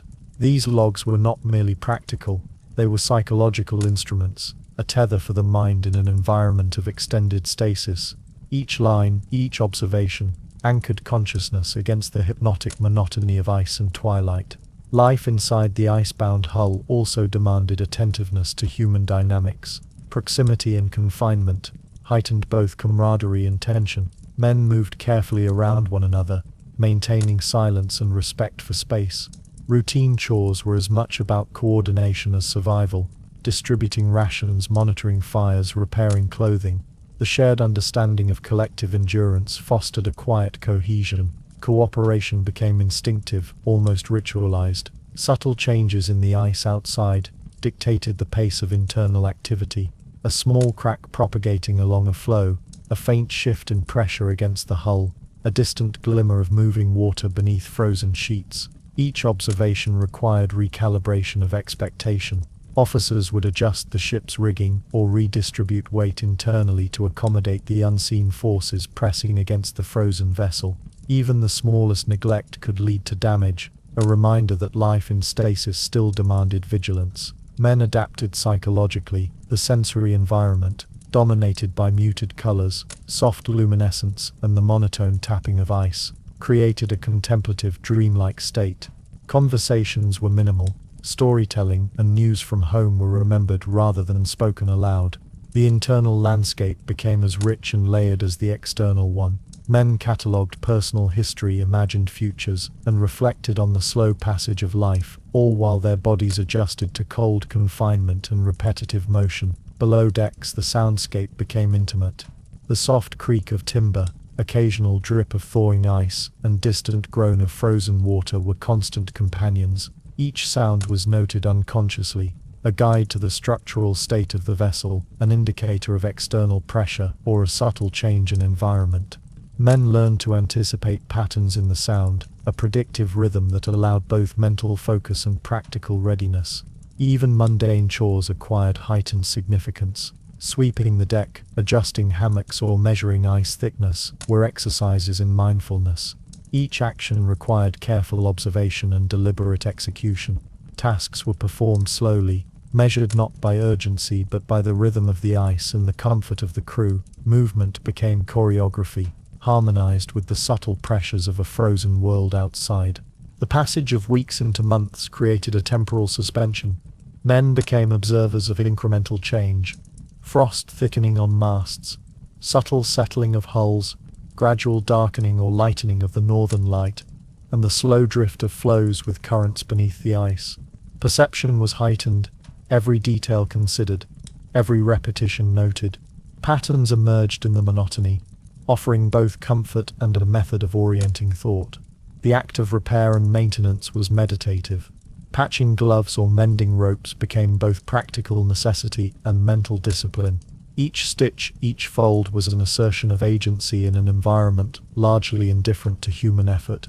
Crews developed an intimate relationship with their tools, materials, and immediate environment, understanding that small actions performed carefully and deliberately could preserve health, warmth, and morale over long stretches of frozen entrapment. The ice outside remained omnipresent, its slow movement barely perceptible yet undeniably real. Occasionally, a larger sheet would press against the hull, creating a subtle but unmistakable vibration. Officers would observe, consult logs, and decide on precautionary measures. The environment outside dictated internal rhythm, as much as internal activity responded to survival needs. The crew became participants in a continuous negotiation with forces both visible and invisible. By the conclusion of these initial months, the explorers had become intimately familiar with the frozen hull.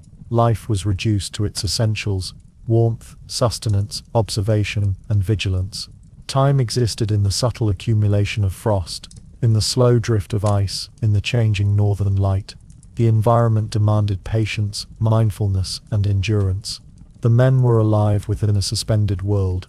Their awareness sharpened, their routines slowed, their senses attuned to the imperceptible pulse of the icebound sea. In the quiet, lamp-lit cabins and frost-edged decks, they listened to the ice beneath them, recording, observing, and moving with deliberation. The night stretched endlessly, and yet, within this prolonged stasis, life persisted.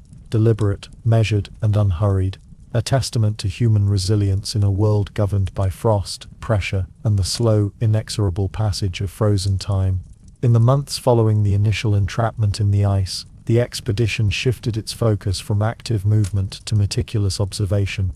The vessels, held fast by frozen currents, had become laboratories as much as homes, their decks and cabins sites for the patient study of the Arctic's immutable rhythms. The men, their bodies accustomed to cold, confinement, and monotonous routine, now turned their attention to the invisible variables that governed the frozen world around them. Air pressure was measured with barometers, the rise and fall of mercury marked carefully in logbooks. Temperature was recorded at regular intervals, both above and below decks, noting subtle differences between sunlit ice and shaded hollows. Every observation became a study in minute change. Thermometers and hydrometers were read and re-read, their small movements magnified in significance. Even the slightest fluctuation in mercury or scale was considered a signal, a clue to processes beyond immediate perception. Compass readings were taken continuously, noting deviations caused by magnetic anomalies, fluctuations heightened by the high latitudes.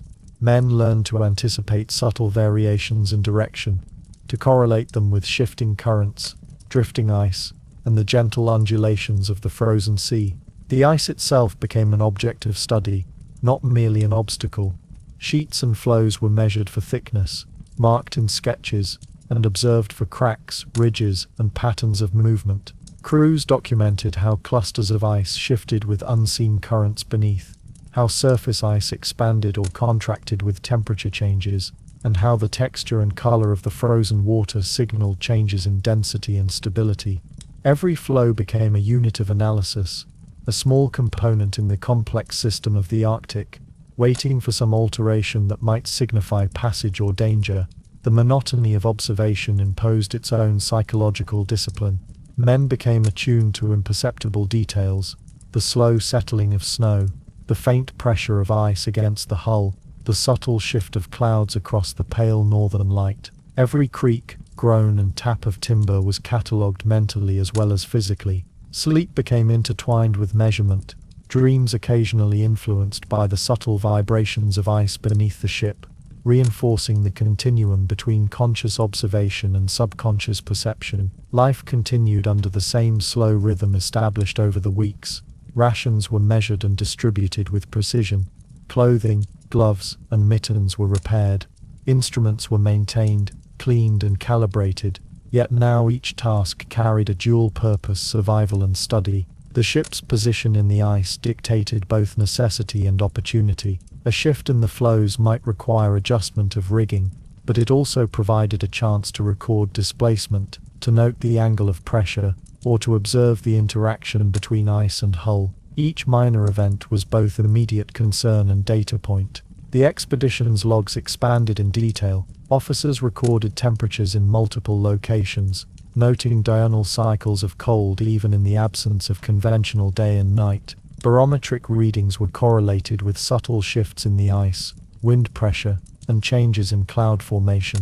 Compass deviations, initially an annoyance, became a subject of study, prompting theories about magnetic anomalies in high latitudes and the effect of polar iron deposits. Even the behavior of frost on ropes, rigging, and hulls was documented, treated as a signal of humidity, wind patterns, and microclimatic variation. In addition to physical measurements, the crew engaged in what could be described as contemplative science. Observation became patient reflection, watching the drift of flows, the slow rotation of ice clusters, the seemingly random distribution of cracks and ridges. Every action, even stillness, was imbued with purpose. They waited for change that might never come, yet this waiting itself constituted knowledge of endurance, of pattern recognition, of the imperceptible rhythm of an environment indifferent to human urgency. The slow passage of time encouraged meticulous categorization.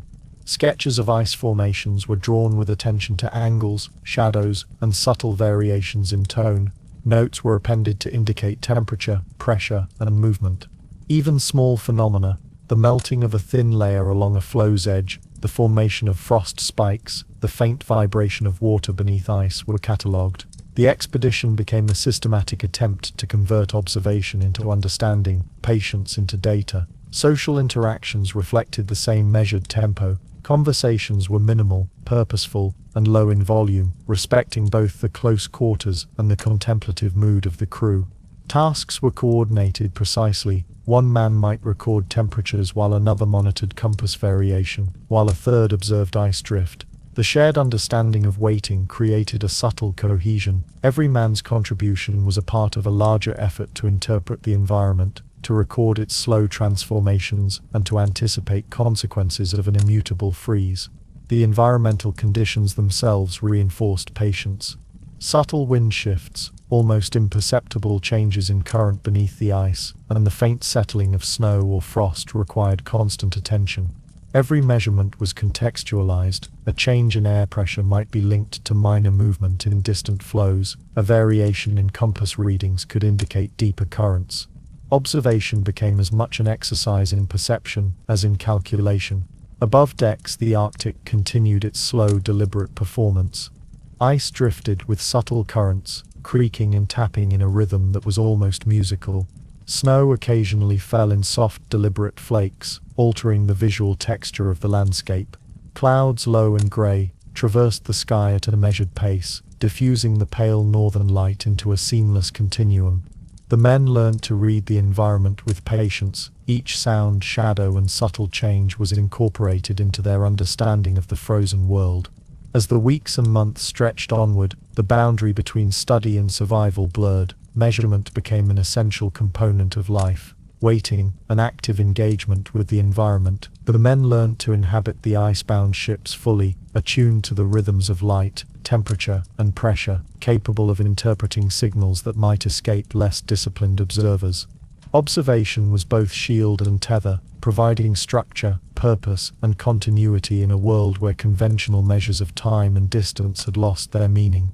In the broader sense, the expedition became less a venture of conquest and more an exercise in endurance and cognition. Success was no longer measured by progress on maps, but by the ability to maintain health, clarity, and vigilance in the face of static, unyielding conditions. Every recorded measurement, every journal entry, every sketch and note was a testament to the discipline of patience, an assertion of human perception against the vast indifference of the Arctic. By the end of this phase, the men had become attuned to subtle change in ways previously unimaginable. Temperature variations of a few degrees, fractional shifts in compass readings, minor movements of ice flows, all were noted with care, analyzed and integrated into a growing understanding of their environment. In this slow, deliberate observation, waiting became not passive but active, an exercise in focus, cognition, and endurance. The Arctic, in its silence and cold, demanded this practice. It offered no dramatic events, no sudden revelations, only the subtle, continuous movement of ice, the faint fluctuations of light, the slow, invisible pulse of currents beneath the frozen surface. Success required observation, patience, and endurance. The crew's lives, once dominated by navigation and conquest, were now defined by the quiet discipline of waiting, a science in itself, measured not in distance traveled, but in the depth of awareness, the precision of notes, and the patience of human consciousness. Amid the monotony of icebound life, the men turned their thoughts inward, often to distant memories of the world left behind.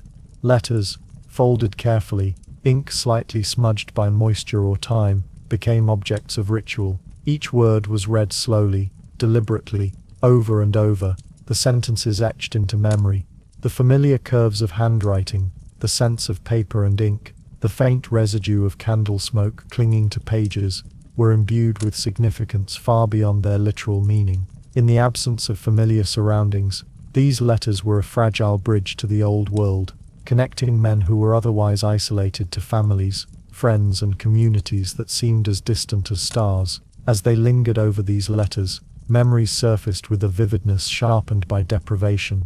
The hum of cities, faint and indistinct in recollection, became almost tangible. The soft clatter of carriage wheels on cobblestones, the echo of voices in narrow streets, the distant toll of bells marking time in squares and churches. Smells emerged as well, spring rain soaking the cobbled lanes, bread baking in corner bakeries, the musky warmth of marketplaces. Each sensory recollection was precise and detailed, a mental tapestry that contrasted sharply with the muted, monochromatic world outside the hull. The Rosen environment intensified both the longing and the awareness of absence. The endless grey of the sea, the low northern light, and the perpetual hush of windless ice created a heightened consciousness of distance. Every groan of timber, every subtle pressure of ice against the hull, reminded the men of their removal from ordinary life. They resisted in a temporal and spatial liminality, a suspended reality, where the ordinary markers of passage, daylight, weather, sound and social interaction were either absent or transformed. Men spoke quietly of the old world, though conversation remained minimal, punctuated by long silences. Stories of streets and taverns, seasonal festivals, and the routine rhythms of urban life were shared sparingly, almost reverently. Recollection was careful, detail mattered, and embellishment felt alien to the slow, deliberate life aboard the icebound ships. Each memory was treated as a fragile artifact, preserved carefully in the mind, because it was impossible to reproduce or validate in the frozen world around them. Letters were not only read, but physically handled with ritualized care. Paper edges were smoothed, folds reinforced, ink protected from moisture. The act of touching, unfolding, and rereading became a form of meditation, a measure of continuity and presence in a world that had otherwise erased conventional structure. Each letter anchored thought, tethered the mind to distant landscapes, and provided a narrative continuity that the frozen environment threatened to obliterate. The sensory recollections were heightened by contrast. The warmth of the sun, the sounds of bustling streets, and the sense of spring or autumn were now remembered against the harsh sensory regime of polar life. The persistent cold seeping through layers of wool, the faint smell of damp wood and tar, the monotone grey light diffused endlessly across ice and sea. Memory became a refuge, but also a reminder of what was absent: family, familiar landscapes, and the ordinary contingencies of daily life. The frozen nights reinforced this detachment.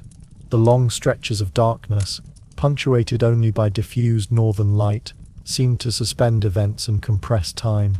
One day could feel like many, one week like a single continuous stretch. In this temporally elastic environment, recollection of the old world provided structure, a sense of narrative continuity that was otherwise missing. Men became chroniclers of memory as much as of ice and sea. Letters were sometimes shared aloud, their words read carefully, slowly, with attention to intonation and emphasis. Even these readings were subdued. The voice was low, almost whispering, echoing slightly in frost-chilled cabins. Silence quickly resumed after the reading, punctuated only by the soft hiss of condensation or the faint groan of timbers pressed by ice. In these moments, memory became a communal, though unspoken, presence, a shared tether to a distant reality, reminding all aboard that life existed beyond the frozen horizon. The explorers also turned inward toward introspection, reflecting on their own lives in parallel with the letters. They thought of streets walked, foods eaten, friends and companions long gone, and familiar routines now impossible. Reflection was slow and deliberate, often unspoken, as though internal dialogue were a luxury that required careful pacing. This introspection shaped behavior, careful rationing of energy, deliberate movement, and measured engagement with both crew and environment. The longing for home was augmented by environmental factors. The silence of ice and snow made every memory more vivid. A remembered sound, a horse's hoof on a cobblestone, the call of a street vendor, echoed in the mind with enhanced clarity. A faint recollection of warmth, the sun on a stone wall, the heat of a fireplace seemed almost physically present against the pervasive cold. The juxtaposition of remembered sensory richness and the stark monochromatic environment of the Arctic reinforced the emotional distance from the old world. The men also became attuned to temporal markers that existed only in memory. The changing seasons of cities, the progression of local festivals, the timing of markets, and the cadence of urban life were recalled and mentally tracked. Without conventional day-night cycles or seasonal cues in the Arctic, these recollections provided a personal calendar, a sense of progression through time despite the suspended frozen environment. Journals occasionally included these memories alongside empirical observations, integrating past and present into a layered record of existence. Even the mundane aspects of home life acquired significance. The smell of freshly baked bread, the sound of rain on rooftops, the warmth of a familiar chair.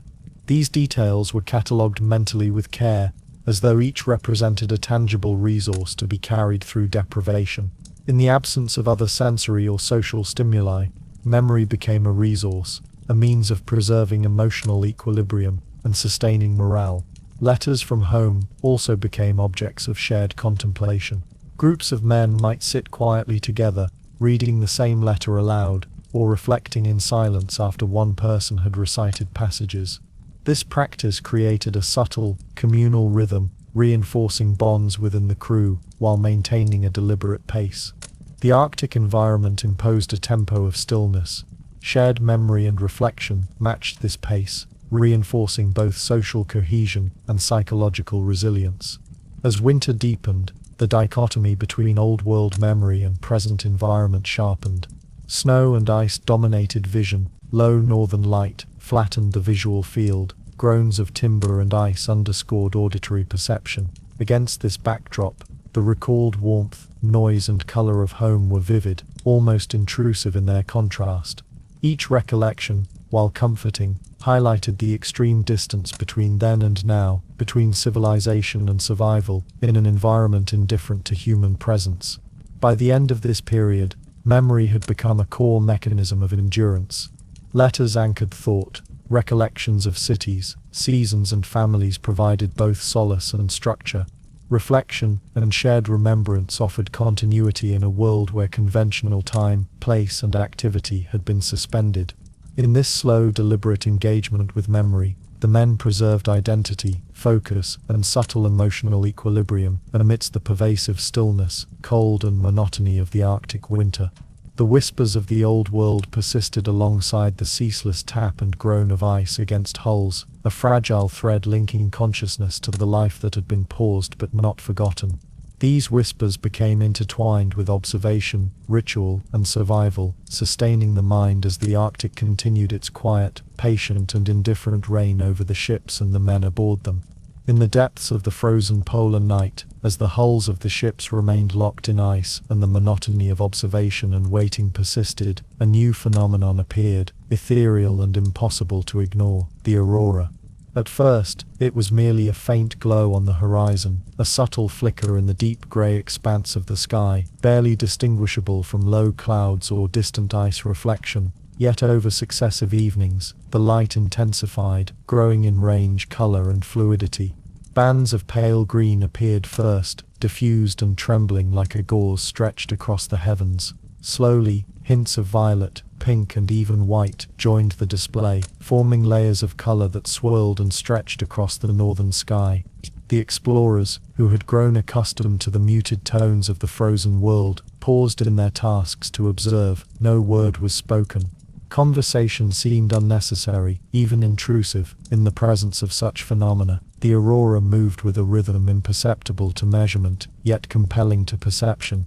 It danced silently, a shifting map of light, twisting and folding across the sky, sometimes reflecting faintly on ice and snow below, other times disappearing only to reappear in a different formation.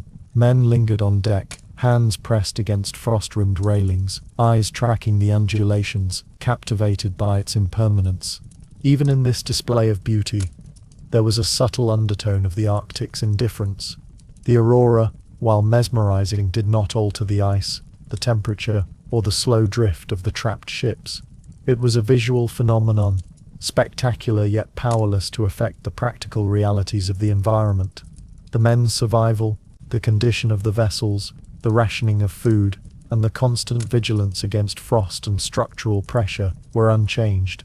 In this juxtaposition, the aurora became both an aesthetic experience and a quiet reminder of human smallness within a vast, indifferent natural world. Observing the aurora required stillness and attention. The men learned to adjust their vision to capture subtle changes in color and movement. Eyes scanned the horizon continuously, noting the folding of ribbons, the subtle pulsation of brightness, and the occasional flicker of light that seemed to travel across the sky. The display was not predictable, no pattern repeated precisely, and its rhythm could not be timed. It demanded patience, focus, and acceptance of observation without control. Below deck, the Aurora's influence was quieter, but equally profound. Reflected through small portholes, or observed in shadows cast on bulkheads, it became part of the internal environment, a subtle modulation of light that broke the monotony of oil lamps and frost-covered cabins. Men recorded sketches, notes, and impressions in journals, but often these were imperfect approximations. The Aurora's fluidity resisted precise capture. Some entries were more poetic than scientific, blending description with contemplation, a recognition that some aspects of experience defied measurement. The effect on morale was delicate and nuanced. While the Aurora inspired awe, it did not provide tangible relief from cold confinement or isolation, yet it offered a mental and emotional reprieve, a point of shared focus that transcended routine and necessity. Crews often stood silently together on the decks, acknowledging the presence of something larger, something beyond measurement, yet intimately part of their sensory environment. This quiet observation reinforced cohesion and patience, a collective meditation on the beauty and immensity of the natural world. The Aurora also influenced perception of time and space. In its presence, the frozen expanse below appeared subtly altered. Ice ridges and snowdrifts seemed softer, shadows stretched and shifted imperceptibly, reflections in the hull's wet timbers glimmered with fleeting hints of color. The men's attention to detail sharpened, their senses attuned to micro-variations in texture and light. The Arctic, already demanding patient observation, now offered a visual phenomenon that encouraged prolonged stillness, deep reflection, and immersion in the environment. Journals began to incorporate observations of the Aurora alongside empirical measurements. Officers noted not only the colors and forms, but the duration, intensity, and apparent movement patterns, sometimes cross-referenced with compass bearings and ice drift. While the scientific understanding of auroral phenomena was limited at the time, these notes reflected a careful and deliberate effort to document experience, merging curiosity, aesthetics, and the demands of survival into a single continuous practice. The Aurora's presence created subtle rituals. Men would pause during chores to observe, stepping carefully across frost-coated decks, sometimes brushing frost from railings to clear a line of sight. Lanterns were occasionally extinguished to enhance visibility, and voices were silenced to preserve concentration. Observers learned to communicate non-verbally, gestures, glances, and nods, indicating observations, patterns, or points of interest. In this way, the Aurora became a shared experience, structured by unspoken etiquette, reinforcing collective mindfulness. Evenings and nights, previously dominated by monotony and silent endurance, became punctuated by periods of immersive observation. The Aurora's fluidity provided a counterpoint to the rigid stillness of ice and hull, introducing gentle variability into a world otherwise governed by unchanging laws of frost, drift, and cold. Its presence encouraged reflection on the environment's scale, its indifference, and the explorer's place within it. Observers felt both awe and humility, a recognition that the Arctic's patterns could be understood partially, but never fully tamed or controlled. Interactions with instruments continued during auroral displays, though now interwoven with observation. Temperature, pressure, and compass readings were taken in the faint glow, yet the Aurora's movement often drew attention away from instruments, reminding the men that some phenomena were to be appreciated rather than measured. The balance between practical survival and contemplative observation became increasingly subtle, an ongoing negotiation of attention, patience, and appreciation. The Aurora also created a heightened awareness of the night sky as a whole. Stars became visible through breaks in the light. Constellations stretched across unfamiliar perspectives due to high latitude distortions, and clouds reflected or diffused the dancing bands. Men noted correlations between atmospheric conditions and auroral intensity, recording relationships between ice, temperature, and sky in painstaking detail. Observation became a continuous engagement, a slow dialogue with environment rather than a one-time encounter. Over time, the Aurora became both a familiar companion and a reminder of distance. It linked the frozen landscape to larger cosmic forces, suggesting movement, energy, and dynamics beyond the Arctic's immediate stasis. While the men remained trapped, icebound and dependent on rations and slow observation, the Aurora hinted at mobility, change and imperceptible energy, a visual metaphor for forces at work outside human control. In silence they stood or sat on deck, noting the subtle variations in hue, movement and intensity, often for hours at a stretch. No words were necessary. The phenomenon demanded only attention and patience. In these quiet vigils, men reflected on the vastness of their environment, the extremity of their isolation, and the continuity of natural phenomena, indifferent to human concerns. Observation became meditation, endurance and aesthetic engagement simultaneously. By the end of this phase, the Aurora had become integrated into the rhythm of icebound life. Its presence shaped attention, reinforced patience, and provided a quiet source of psychological sustenance. Men moved, observed and recorded with a deliberate slowness attuned to both the frozen world below and the ethereal lights above. In its silent shifting ribbons, the Arctic revealed a dimension of beauty and immensity, subtle yet undeniable, commanding attention without urgency, and reminding all who watched of their smallness within a vast, indifferent cosmos. As the auroral light faded into the muted grays of polar twilight, the frozen ships continued their imperceptible journey through the ice, not propelled by wind or sail, but by currents hidden beneath the frozen surface. Weeks passed with a strange, undetectable rhythm. Months blended seamlessly into one another. Days and nights became mere conventions rather than markers of reality. The low, pale northern sun traced a shallow circle across the horizon, altering its position only incrementally, while the subtle tilt of the stars overhead became the only celestial indicator that any measure of time persisted at all. Yet even these were abstract, bending in distorted arcs across high-latitude skies, their familiar patterns warped by the curvature of the Earth and the endless diffusion of light.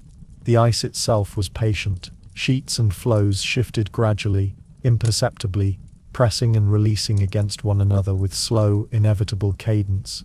The ships, though locked in these frozen flows, moved minutely along with the drifting ice. There were no jarring changes, no sudden jolts, only the continuous measured negotiation between timber and frozen water, an imperceptible progression that defined both the physical and psychological experience of time. Logs recorded subtle shifts in position, yet even meticulous measurement could not render the passage of days tangible. Time, in this frozen world, became as fluid and indeterminate as the ice that carried the vessels. Within the ships, life adapted to this frozen temporality. Routines were maintained with deliberate slowness, anchored by essential tasks, rationing food, repairing clothing, cleaning instruments, and monitoring the pressure of ice against the hull. The very act of living became measured against imperceptible rhythms, the creak of timber, the gentle tapping of ice sheets, the slow accumulation of frost. Every motion, every adjustment, every observation was tempered by awareness of the environment's deliberate pace.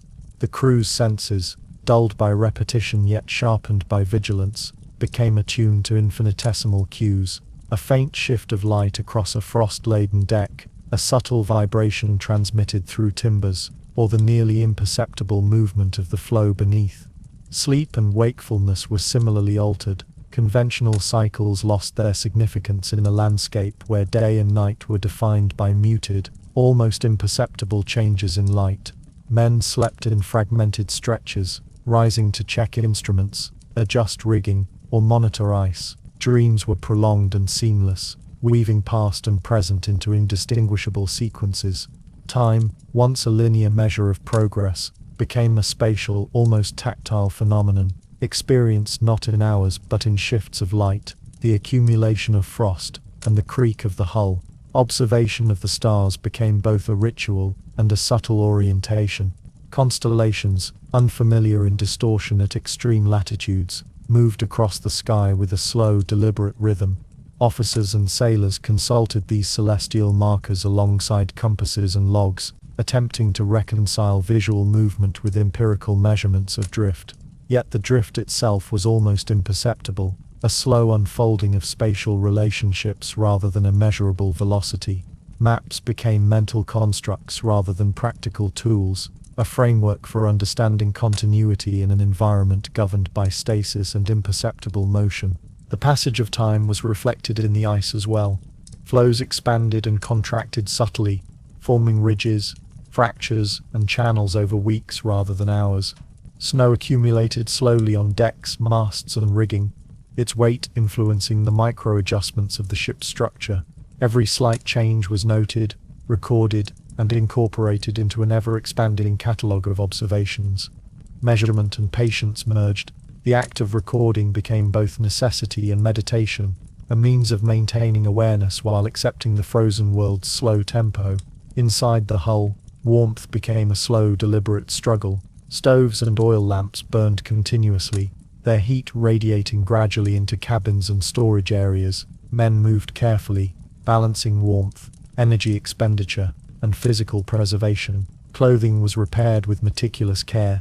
Gloves, mittens, and wool layers were adjusted repeatedly. The tactile experience of fabric, wood, and metal became intertwined with temporal awareness. The slow friction of hands against rope, or the gentle scrape of tools across wood, marked the passage of invisible hours. Conversations, already minimal, became further muted in this extended drift. Words were spoken sparingly, and silences were long and intentional. Reflection replaced storytelling. Men recalled their homes, families, and previous travels, integrating memory into the fabric of frozen monotony. Letters, once fresh and poignant, had become fragments of a distant temporal framework. Memory provided a measure of continuity, in a world where measurable time had been abstracted into infinitesimal shifts of ice and light. Even empirical observation began to merge with aesthetic awareness. The interplay of faint northern sunlight, auroral reflection, and shadow across ice and snow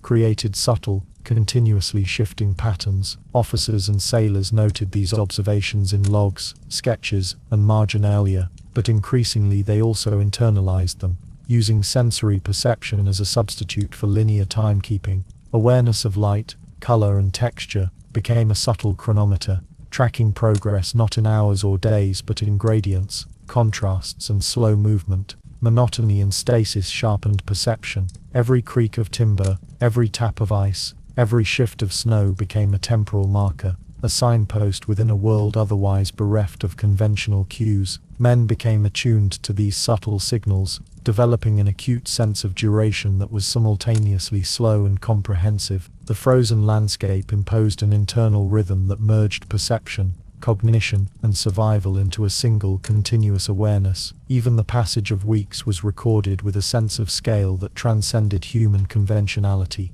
Logs became cumulative repositories of slow change, distances of drift measured in meters over months, minute shifts in ice thickness, incremental variations in temperature, and subtle adjustments in hull alignment. Each entry, while precise in content, was imbued with an implicit awareness of time as a vast, nearly imperceptible flow, stretching beyond immediate comprehension. This frozen drift affected both the physical and psychological experience of the crew.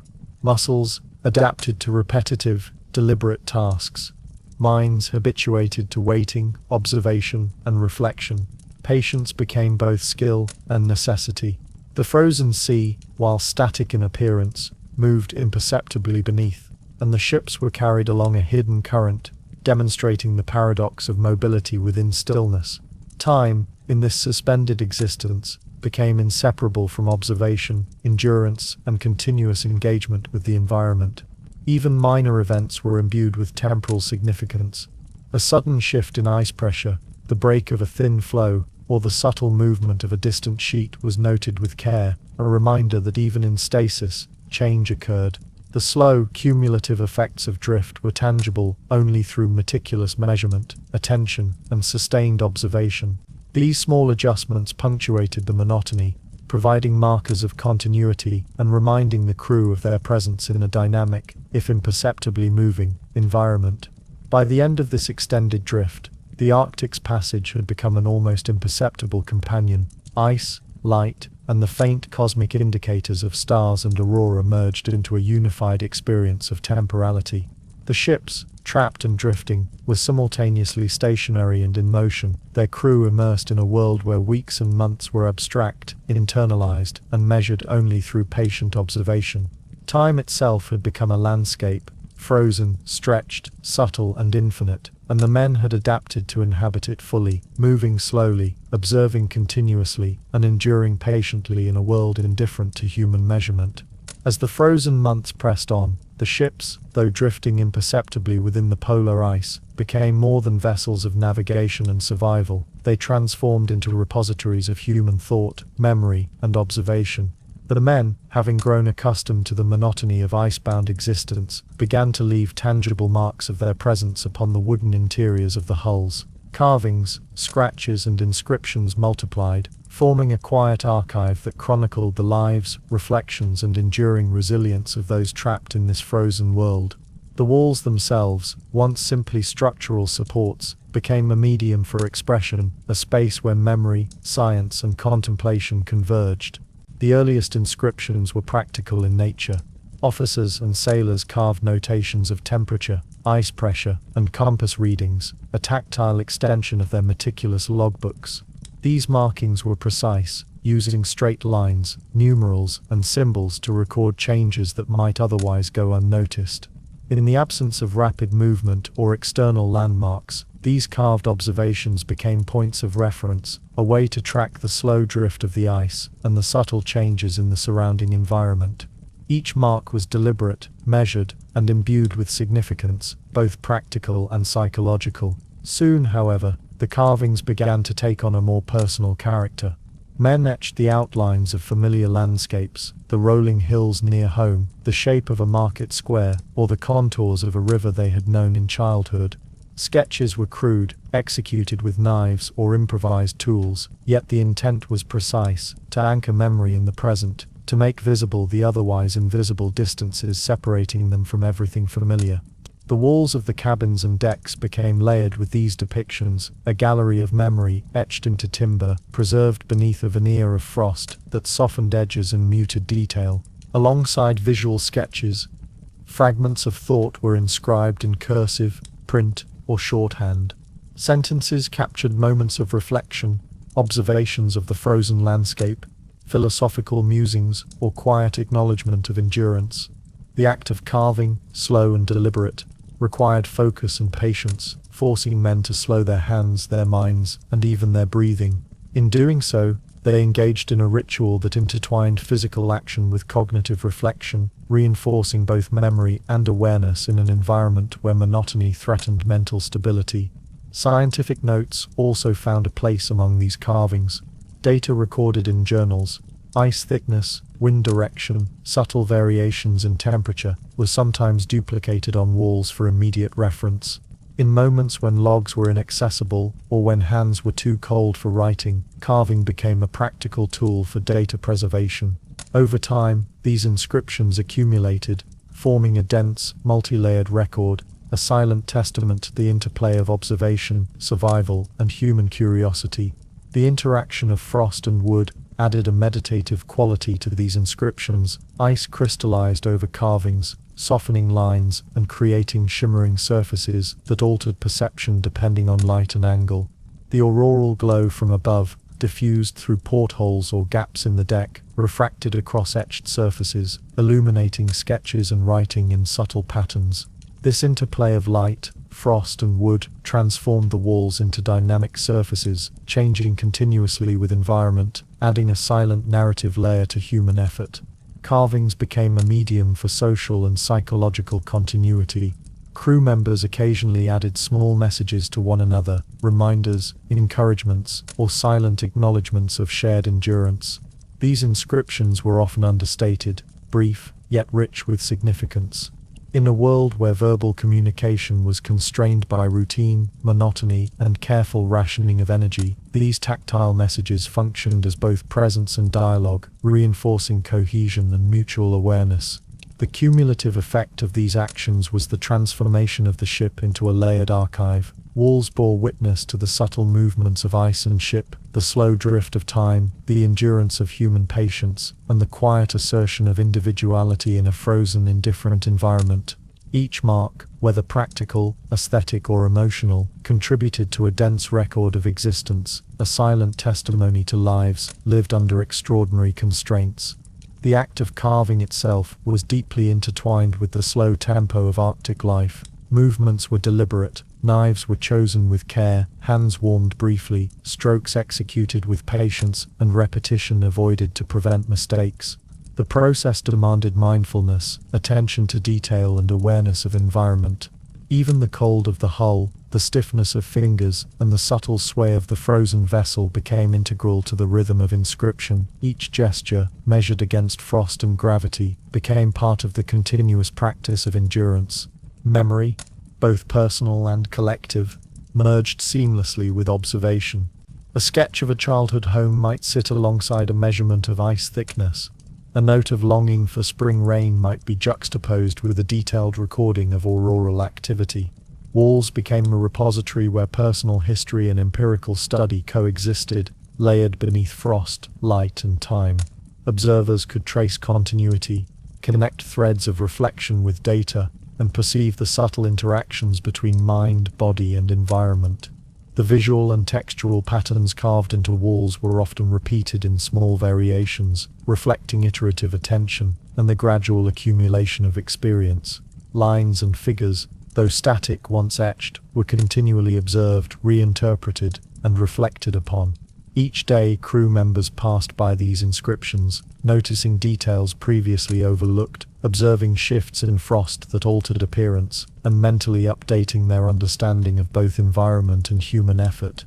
Beyond cognitive and practical function, the walls served an aesthetic and emotional purpose. The act of carving, the presence of sketches and messages, and the subtle interplay of frost and light created surfaces that were visually dynamic, psychologically sustaining, and meditative. Observers could linger, tracing lines with fingers, absorbing the layered meanings, and finding solace in the permanence of human gesture against the transience of environmental conditions. Over time, these inscriptions became a repository not only of memory and observation, but also of endurance and identity. Men understood that their physical and mental survival depended on both practical action and psychological sustenance. The act of leaving marks, sketches, notes, or data provided a tangible link to personal history, professional diligence, and shared experience. The frozen world outside became an archive in itself, recording subtle movements, yet these internal inscriptions asserted a human presence, fragile but persistent. Even as the ice pressed ever more insistently on hulls and decks, the walls remained a constant, a medium through which time, memory, and observation were externalized. Each mark told a story of a moment, a thought, a subtle observation, or an emotional response to isolation and distance. The crew's lives were embedded in timber, preserved beneath frost, and reflected in the shifting northern light that filtered through hatches and portholes. By the end of this period, the ships themselves had become repositories of human endurance, memory, and reflection. Timber walls carried data, personal sketches, and philosophical fragments, their surfaces layered with frost and illuminated by occasional auroral or starlight. The frozen world outside was indifferent, yet inside, a quiet archive had emerged, a testament to the persistence of consciousness, reflection, and careful observation in the slow, measured, and patient life of men trapped within icebound vessels. As the slow rotation of the Earth carried the frozen ships toward what should have been the Arctic spring, the explorers waited with a cautious hope that thawing would arrive. The calendar, so carefully tracked in journals and carved walls, suggested that warmer days should be imminent. Yet the ice, dense and unyielding, responded not to human expectation, but to the subtle forces of temperature, ocean currents, and atmospheric pressure. Any hints of softening were fleeting. Frost that appeared to lift would re-solidify overnight, and ice that seemed to fracture under pressure would remain locked in place, groaning faintly under the strain of its own weight and the unseen currents below. The ships, long accustomed to static stillness, now experienced a new type of stress. Ice shifted with a subtle insistence, pressing against hulls, masts and rigging, in ways that were imperceptible at first, yet cumulative. The faint groans, clicks and murmurs of stressed timber became constant companions, audible below decks as well as on the frost-laden surface. Each sound was a reminder of the environment's indifference, the slow assertion of forces that no human effort could hasten. Men became attuned to these auditory markers, developing a careful, almost ritualized attention to subtle variations in pressure and vibration, noting minute changes in journals and carvings alike. Hope of thawing became a quiet, pervasive tension. Rationing, maintenance and observation continued, yet each task was imbued with anticipation. However tempered, that movement, freedom, might soon arrive. Crew members checked ice ridges, measured cracks and monitored wind and sun, seeking signs that temperatures were truly rising. Even the faintest change in the angle of the sun's low arc, or the slight softening of a snow-laden deck, became a cause for meticulous attention. Yet each observation confirmed a consistent truth.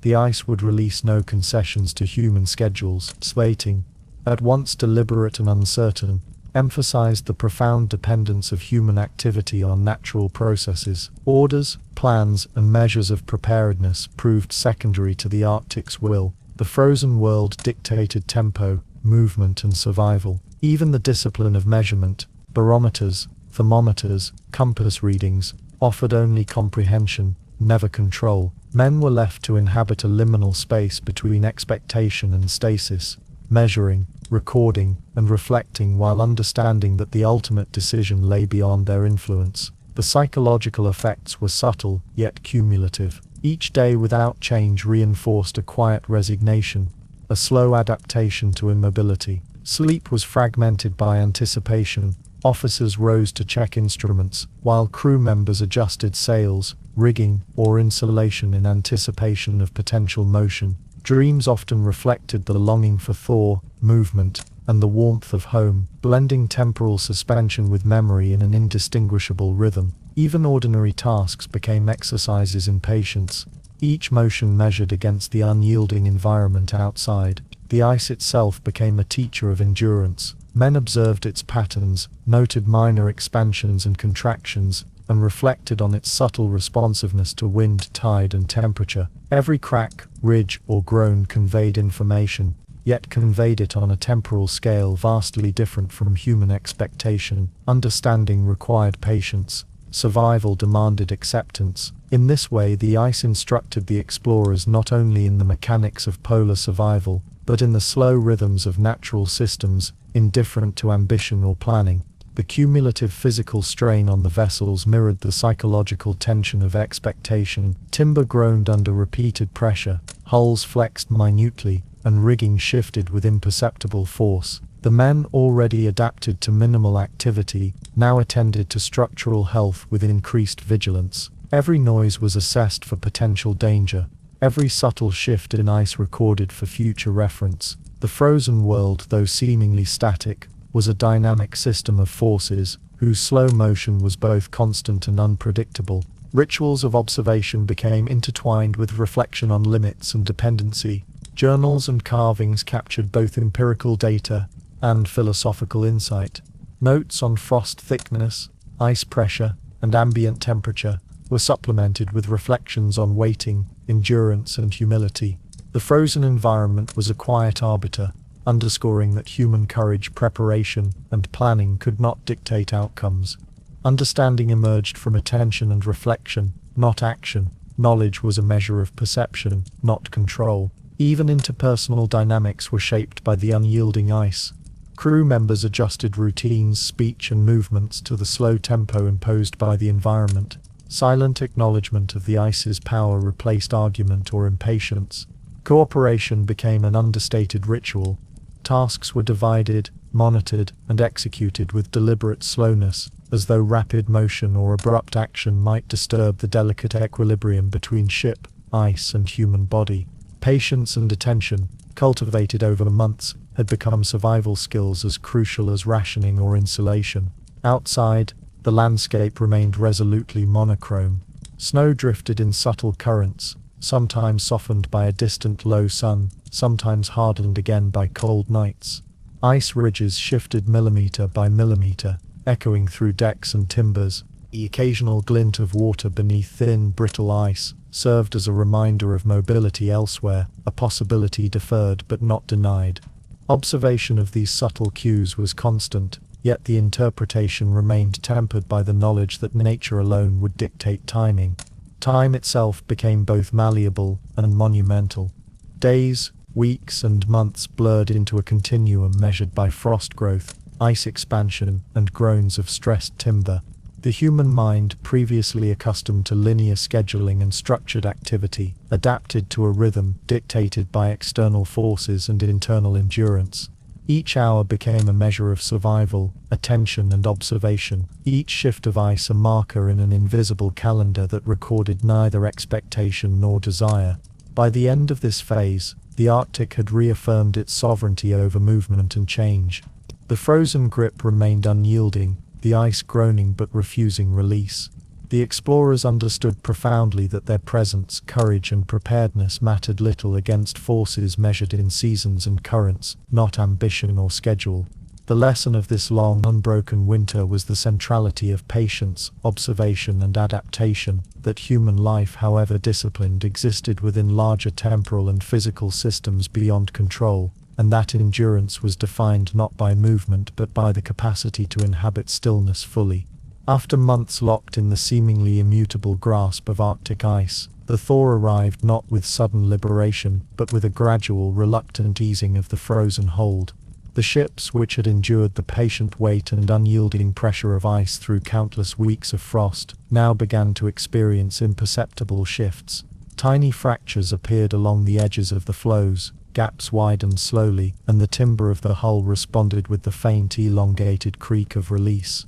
This was no dramatic opening, no sudden flood of motion. Instead, it was a measured, weary concession from the frozen sea, an acknowledgement that the world outside would allow movement, but only on its own indifferent timetable.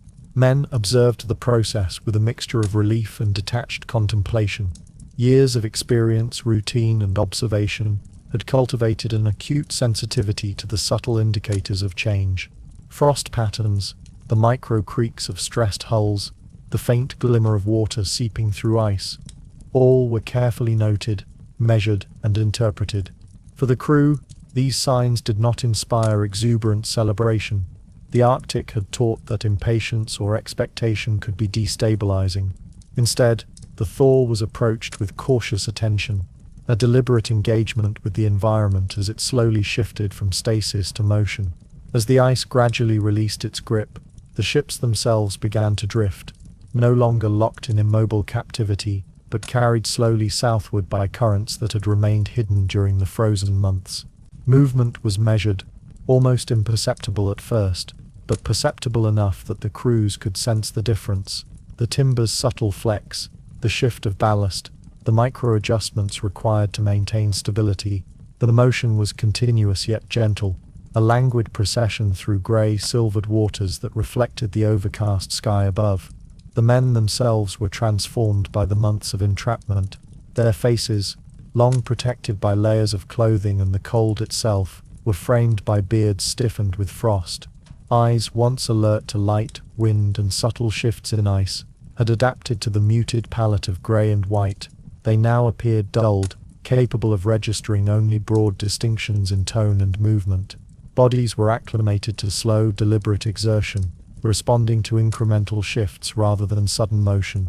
Every action, from handling ropes to monitoring instruments, was performed with a measured slowness, as though rapid movement had become almost impossible, unnatural in rhythm. Even as the ocean opened beneath them, revealing expanses of dark water unbroken by ice, the inner silence persisted. The Arctic had imposed its tempo, its scale, and its indifference, and that rhythm had been internalized.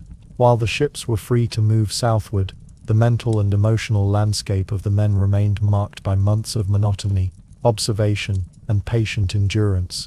The contrast between liberation and internal quiet was subtle. Freedom was perceptible externally, but internally, the world continued in a slower, more deliberate pace. Observation continued, though now directed toward different aspects of the environment. Icebergs and floating sheets, no longer part of a static cage, moved past with their own slow rhythm. Currents revealed themselves in gentle eddies, subtly altering the ship's course and requiring minor navigational adjustments. The men tracked these variations meticulously, recording each shift in journals, as if to maintain the familiar structure of careful attention, even amid newfound motion. The sea itself, freed from its frozen constraints, was reflective and subdued. Waves were small, light filtered through clouds in soft grey sheets, and distant horizons remained obscured by mist. Even in the absence of icebound confinement, the visual landscape retained a meditative quality. Muted tones, subtle movement, and near-constant observation of wind and water dominated perception. The ocean, though fluid, still demanded attention and patience, reinforcing the mental habits cultivated during the long freeze. Routines, once dictated by the presence of ice and frost, adapted again. Tasks previously necessary for survival under static conditions, ice monitoring, timber observation, ration management, shifted to navigational oversight, sail adjustment, and careful management of ballast. These actions were still deliberate, measured by the enduring rhythm of the environment and the men's conditioned pace. Movement remained slow and mindful, a continuation of survival strategies honed over months of patience and observation. The thaw did not erase memory, rather, it layered the present with reflections of the past months. Men recalled the extreme stillness of winter, the groaning of hulls under unyielding ice, the whispered presence of Aurora in the long nights, and the inscriptions carved into wooden walls. Each recollection reinforced a continuity of experience, linking the current southward drift to the extended period of immobility and patient endurance. Memory, as always, remained as vital to survival as observation or navigation. Interpersonal dynamics, though subtly altered by release, retained the quiet cohesion forged under icebound conditions. The need for mutual vigilance, shared attention, and measured action persisted, even as new tasks emerged. Crew members moved in coordination, anticipating subtle shifts in wind and water, communicating with gestures and minimal words to avoid unnecessary disruption. The Arctic's lessons had embedded a rhythm of cooperation and mindfulness that could not be quickly abandoned. The cumulative effect of months in stasis, followed by gradual motion, was a pervasive, almost physical, quietude. Internalized patterns of observation, patience and reflection remained dominant. External motion did not immediately alter the tempo of thought or action. The men were free to move, yet internally, they carried the Arctic's slow rhythm in every gesture, glance and breath. Even the arrival of warmer days and more navigable waters could not undo the internalization of months spent in unbroken grey, cold and silence. As the ships drifted further south, minor environmental changes became apparent. Temperature rose slowly, snow began to soften and distant flocks of seabirds indicated the proximity of more hospitable waters. Yet these signs, while encouraging, did not break the internalized tempo. Attention remained deliberate, reflections continued in journals and carvings, and the quiet endurance that had defined the icebound months persisted. Freedom, though tangible in external conditions, was experienced through the lens of prolonged stillness. By the end of this phase, the thaw had allowed physical mobility, but it did not erase the Arctic's imprint on mind and body. The men, moving once again through open water, carried with them the lessons, rhythms and silences of frozen months. Their beards, stiffened by frost, and eyes, dulled by endless grey, were outward signs of internal adaptation. The ocean had opened, yet inside them, a quiet endurance remained, a mental landscape moulded by ice, reflection, and patient observation. Liberation from the frozen grip was real, tangible, and slow, but the silence that the Arctic had instilled would accompany them for the remainder of the journey southward. Months had passed since the ships, once imprisoned in the indifferent grip of Arctic ice, began their gradual drift southward. Now, finally, the familiar contours of the harbour emerged through a mist that seemed almost unchanged from the day of departure. Stone piers rose steadily from the grey water, worn gulls circled in their habitual paths, and waves lapped rhythmically against timbers and quays.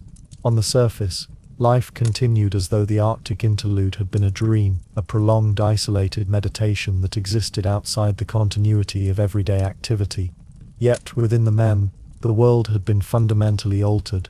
The stillness, monotony, and slow rhythms of icebound existence were not shed upon re-entry. They remained embedded in gaze, gesture, and thought. Approach to harbour required careful manoeuvring, yet not only to avoid physical obstacles. The explorers moved with the same deliberate slowness that had characterized months of icebound life. Every adjustment to rigging, line, or sail was conducted with measured intent, a reflection of habits honed under prolonged confinement and attentive observation. Hulls, timber, and equipment were inspected with meticulous care, informed by experience of stress and pressure in frozen waters. Even familiar procedures, approaching a quay, dropping anchors, or tying lines were executed, as though each action required delicate attention, as if the environment itself demanded patient interaction. While the harbour appeared unchanged, the perception of the men had shifted irreversibly. Ordinary movements and familiar structures were filtered through a lens shaped by months of Arctic suspension. Stone piers, once mundane, now conveyed a quiet solidity, reminiscent of the ice ridges that had constrained the ships. Gulls circling above, moved with a rhythm and constancy that evoked the subtle patterns of wind and current across frozen waters. Oh! Even the sound of waves striking the pier, once ordinary, now drew attention as a gentle, continuous marker of motion, contrasted against the long still silence of the ice. The return also brought the awareness of continuity and contrast. Houses, docks, and townspeople went about daily business, unaware of the months spent in frozen stillness. Yet for the explorers there was no abrupt reconnection with the prior world.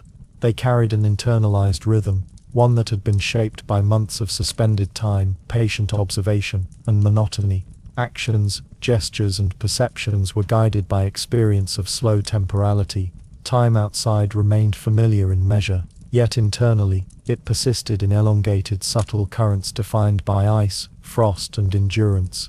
Even mundane tasks of docking and resupply were influenced by the Arctic experience. Men handled ropes and sails with attention to minutiae, inspecting every line, knot, and timber joint.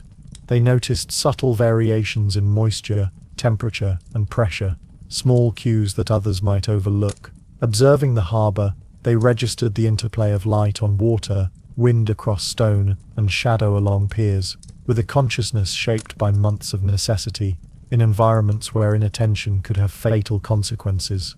Each sensory perception was informed by learned patience and reflective observation. Psychologically, the harbour re-entry was complex. Relief and familiarity were interwoven with an enduring internal quiet. The world beyond the ships had not changed, yet the men perceived it through the filters of prior monotony and isolation. The Arctic had instilled an enduring attentiveness. Subtle details, patterns of light, the whisper of wind or water, the faint shift of shadows, all now demanded recognition and consideration. Habitual observation, cultivated under extreme conditions, remained active even in the comparatively ordinary environment of the harbour. Reflections on memory and endurance were pervasive. Carvings etched into hulls, journals filled with observations, and the cumulative experience of frost, ice, and auroral nights formed a continuous mental archive. Returning to familiar surroundings did not erase these records. They persisted as frameworks through which perception and cognition were organized. Ships, harbour, and town now coexisted with mental landscapes of frozen seas, auroral light, and the subtle shifts of drifting ice. Past and present layered seamlessly, creating a complex reflective awareness. Even the crew's interactions with one another were guided by this internalized rhythm. Communication remained deliberate, gestures and minimal speech replacing hurried conversation. Decisions, even simple ones, were executed with an awareness of cumulative experience, reflecting both caution and the prolonged conditioning of months in isolation. Each action was a continuation of habits honed in slow, patient observation and measured response to the environment. The harbour itself seemed paradoxically both ordinary and extraordinary. Its permanence contrasted with the Arctic's relentless mutability. yet the men's perception of continuity was informed by months of stasis. Stone piers, water currents and gulls now had a dual existence, tangible reality outside, and a reflective echo of ice, drift and endurance within. The harbour became not only a destination, but a space of contemplation, where familiarity and learned stillness converged. As the ships were secured and initial tasks of resupply began, attention remained attuned to subtle environmental cues. Minor variations in wave patterns, wind direction and light across water were noted in the same detailed manner used for monitoring ice flows.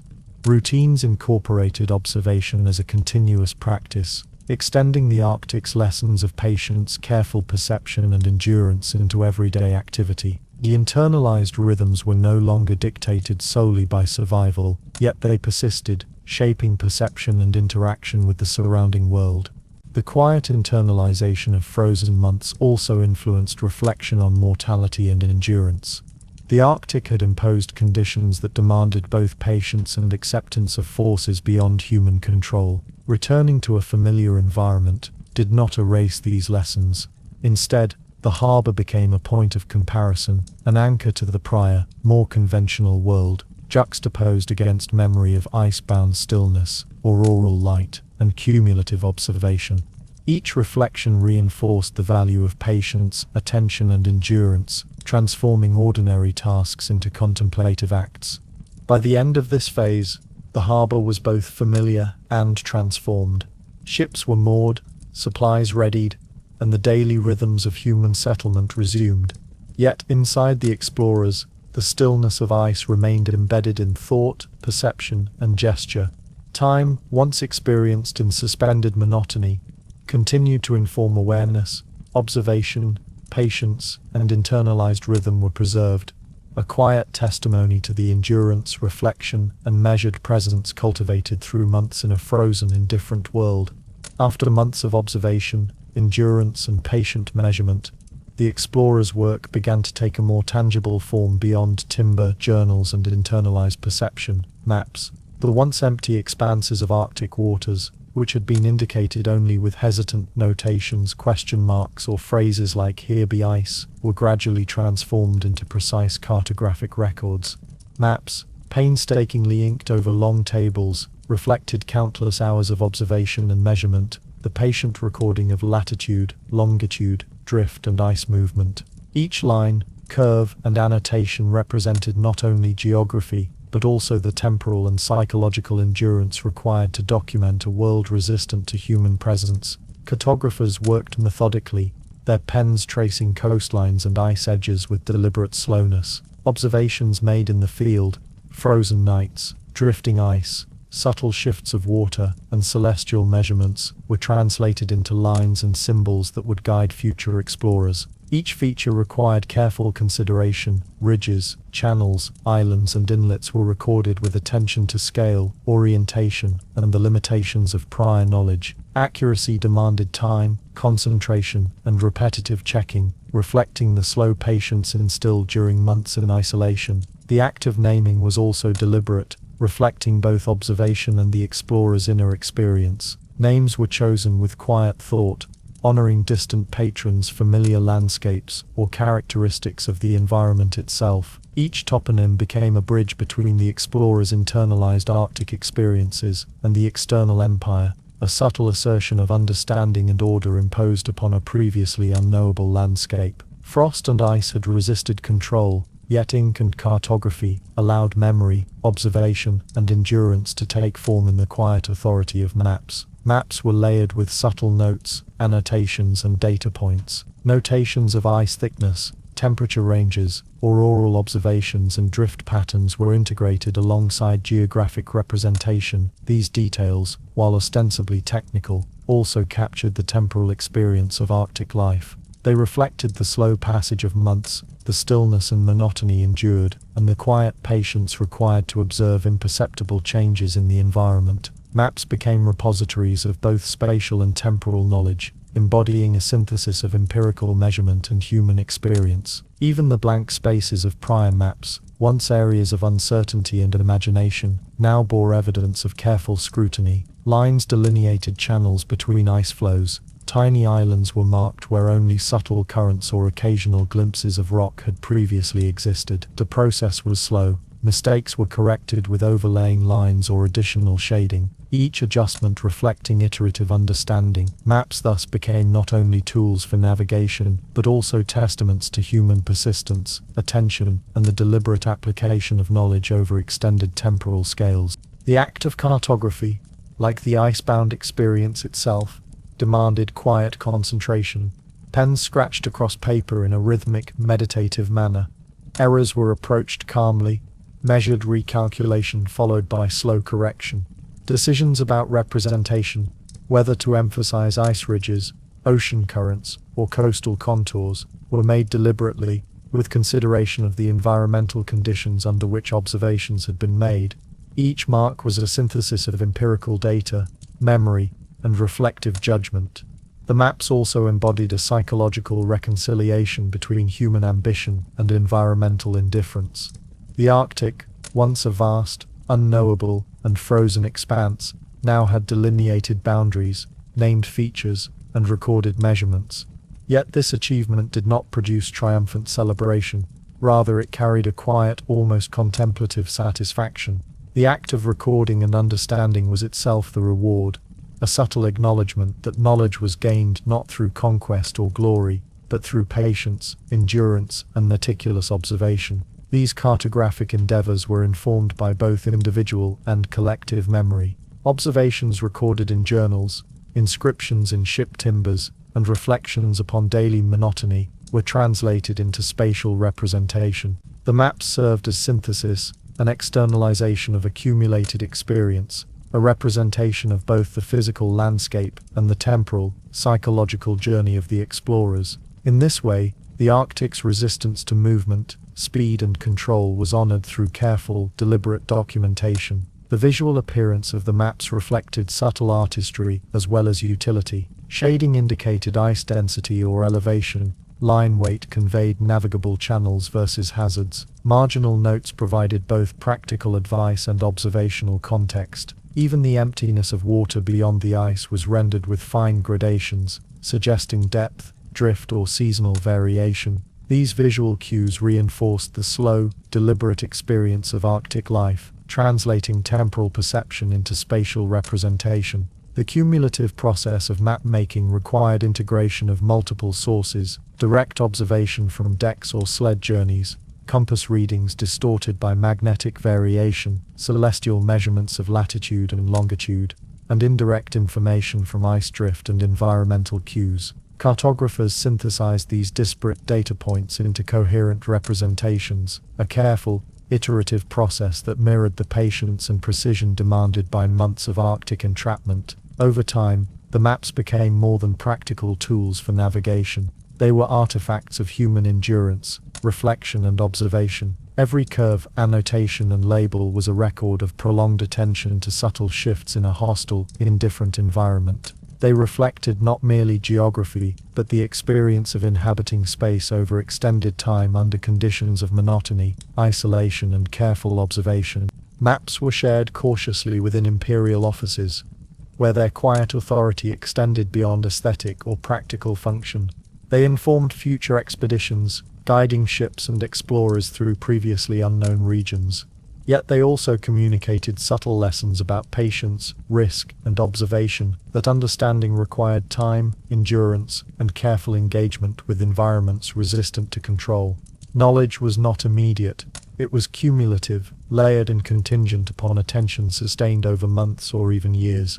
Even as the map solidified previously unknown regions, the explorers recognized that the Arctic remained mutable. Ice would return, drift patterns would shift, seasonal variation would alter channels, ridges, and accessible routes. Cartography, though authoritative in lines and ink, acknowledged the limits of permanence. Knowledge was precise yet provisional, a quiet testament to observation rather than conquest. By the end of this process, the Arctic was no longer merely a blank space. It had been traced, measured, named, and documented through painstaking labor. The empire expanded its comprehension, not through displays of triumph or glory, but through patient, deliberate work over time. Maps stood as quiet monuments to endurance, attention, and reflection.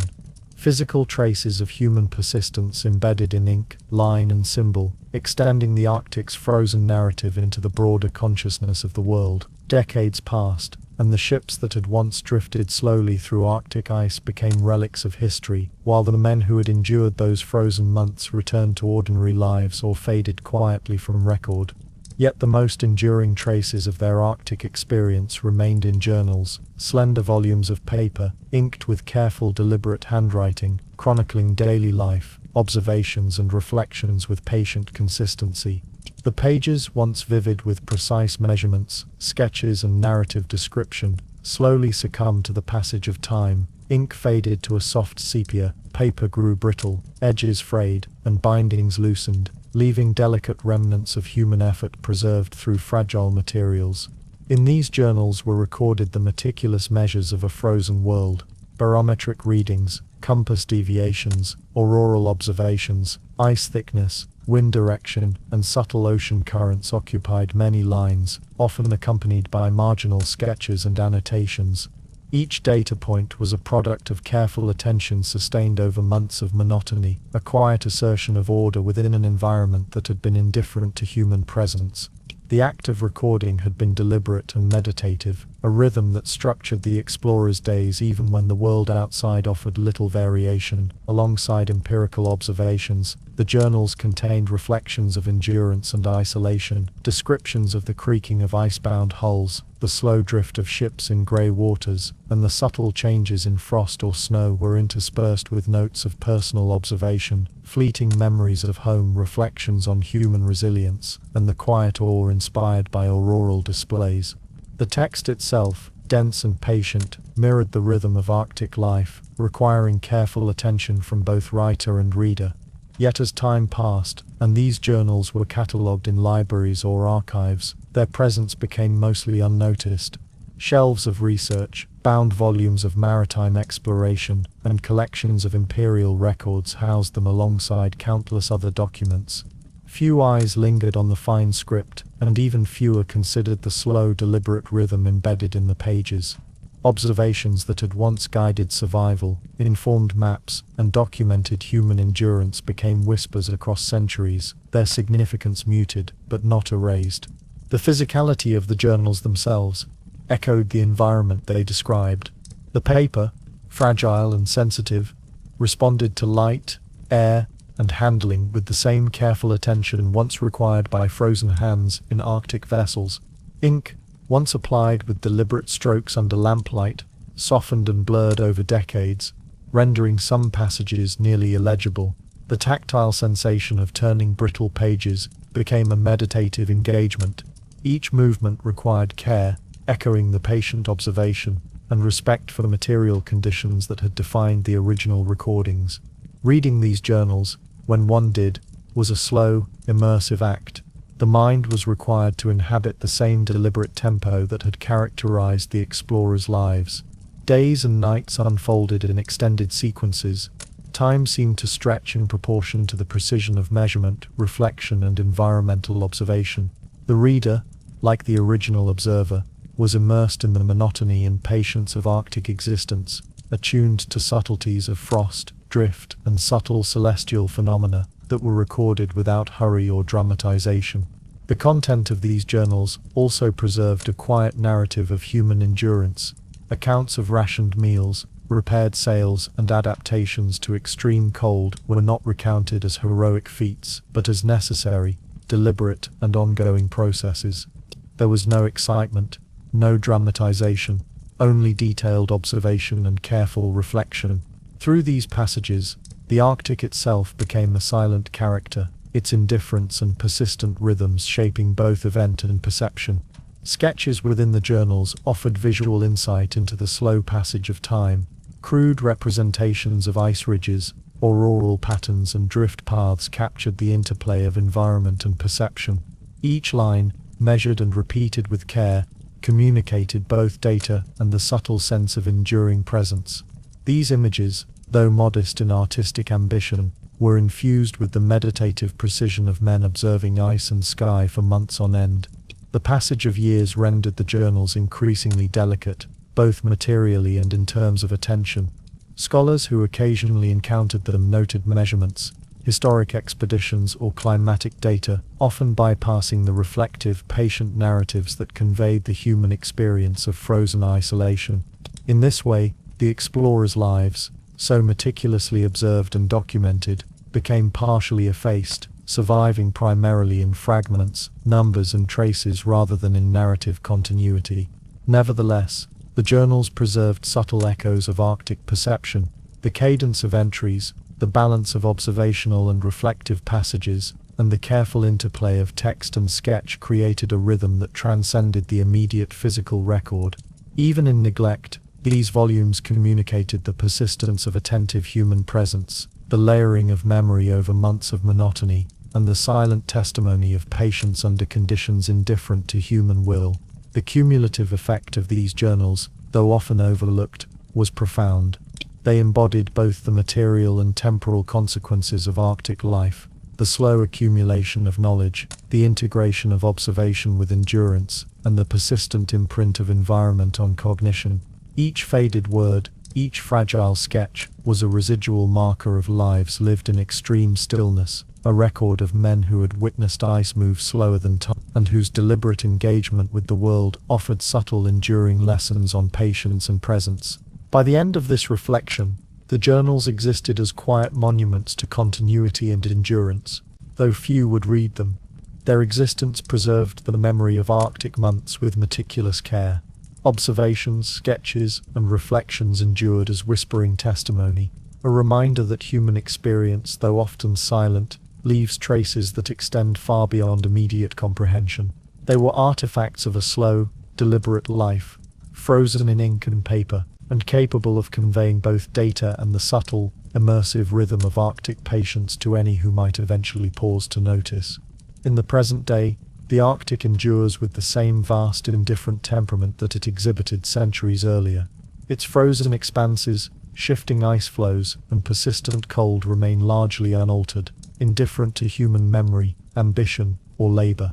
Where once colonial ships had creaked and groaned under pressure, their timbers straining against the unyielding weight of ice, there now exists only memory embedded in landscape, in museum archives, and in faint traces on fragile, faded maps and journals. The world outside continues according to its own rhythms, largely unaware of the countless human efforts that once sought to understand, navigate, and endure within it. Tourists and researchers, clad in modern protective clothing and equipped with technology unimagined by Arctic explorers of the colonial era, traverse regions that had once been inaccessible. Small vessels glide across openings in the ice, helicopters skim over frozen ridges, and scientific teams measure temperature, salinity, and wildlife movement. Yet these incursions, though more technologically empowered, echo the same quiet engagement with a world that operates according to its own scale of time. Observers move deliberately, aware that the environment yields only in incremental measures, and that endurance and patience remain essential companions to curiosity and study. Monuments to history exist not only in archives and museums, but also in subtle traces on the landscape. Remnants of timber from early expeditions may remain partially buried in snowdrifts or drifted into shallow waters. The positions of old harbor towns, marking points of departure and return for colonial expeditions, continue as waypoints for contemporary travel and research. Maps originally created to record unknown waters now serve as both practical guides and historical documents, preserving a record of human effort and the incremental expansion of knowledge over decades. The Arctic itself, despite these incursions, retains its indifference. Ice flows and shifts according to forces that predate human observation. Winds, currents, and temperature gradients govern the movement of water and frozen surfaces independently of human desire. The rhythm of glaciers grinding slowly toward the sea, or the subtle undulation of ice ridges in response to tide and wind, continues on a temporal scale often imperceptible to daily human activity. Observers, whether past or present, must attune themselves to these rhythms, cultivating patience, attention, and acceptance. The psychological imprint of earlier explorers persists in quieter ways. Historical reflection, academic study, and even imaginative reconstruction allow contemporary observers to inhabit, for brief periods, the internal tempo that defined the colonial Arctic experience. Accounts from journals, carvings in ship timber, and precise cartographic records offer insight not only into geography and climatology, but also into human endurance, the slow accumulation of observation, and the internalization of stillness. Knowledge of this past enables modern visitors to understand that the Arctic is both environment and pedagogue, shaping perception as much as it resists manipulation. Tourists, perhaps unaware of the precise histories they traverse, still encounter echoes of human presence. Old routes, partially mapped channels, and scattered artifacts invite contemplation. Observers notice the subtle colors of Aurora Borealis reflected in twilight waters, the rhythm of waves striking floating ice, and the distant silhouettes of ridges that have remained constant through centuries. These impressions, though often fleeting, resonate with the patient observation recorded by explorers long ago, establishing a continuity across time in perception and reflection. Institutions preserve the material legacy of these journeys. Maps, charts, and journals are housed in libraries and museums, catalogued with meticulous care. Researchers access them to study not only geography and climate, but also human adaptation, endurance, and the philosophy of observation under extreme conditions. Yet even as these artifacts endure, the majority of human experience associated with them, long days of monotony, the slow drift of ice, the constant attention to frost, drift, and auroral light, remains silent. The Arctic's historical narrative is therefore partly tangible and partly experiential, layered across physical record and memory. In reflection, the Arctic teaches that history is not only a series of events or data points, but also an accumulation of attention, endurance, and adaptation. The colonial expeditions, now preserved in maps, journals, and faded sketches, exemplify the quiet labor of observation, patience, and reflective engagement with an indifferent environment. Their achievements were not dramatic victories, but subtle assertions of understanding, measurements recorded over months of stillness, sketches and carvings made under persistent monotony, and internalized rhythms that governed both thought and action. This continuity extends to contemporary study and visitation. Modern explorers, while benefiting from technological advancements, still inhabit a world where ice, wind, and cold operate on temporal and spatial scales far beyond ordinary human perception. Scientific research, like historical observation, depends upon patient measurement, careful attention, and acceptance of the environment's autonomy. The Arctic remains simultaneously a physical reality, a pedagogical space, and a repository of memory. A landscape whose rhythms are slow and different, yet instructive to those willing to observe with care. As the story closes, one perceives a quiet connection between past and present. The same ice that entrapped colonial ships continues to flow, fracture, and drift according to natural law. Observers, both historical and modern, are participants in a continuum of attentiveness, endurance, and reflection. The Arctic's vastness, cold, and indifference remain unchanged. What changes is the form in which human understanding engages with it, through timber, ink, sketch, measurement, observation, and reflection. Ultimately, the silence of the Arctic remains its defining feature. Ships, men, and artifacts have come and gone, yet the frozen expanse endures as both presence and pedagogue. History, like ice, does not disappear when its immediate effects fade. It transforms, preserving traces in maps, journals, memory, and the subtle internalized rhythms of those who endured and observed. The world moves forward, but the slow, deliberate tempo imparted by months of Arctic immersion persists in consciousness, shaping perception, thought, and reflection across time. And so the final reflection lingers. Human ambition, endurance, and observation are finite, yet the environment against which they are measured continues indifferent and vast. The Arctic teaches that history is neither lost nor conquered. It persists subtly, quietly, and enduringly. It is present in the shimmer of ice, the faint groan of drifting floes, the archived ink of journals, and the patient observation of modern visitors. Like ice itself, history does not melt. It only changes form.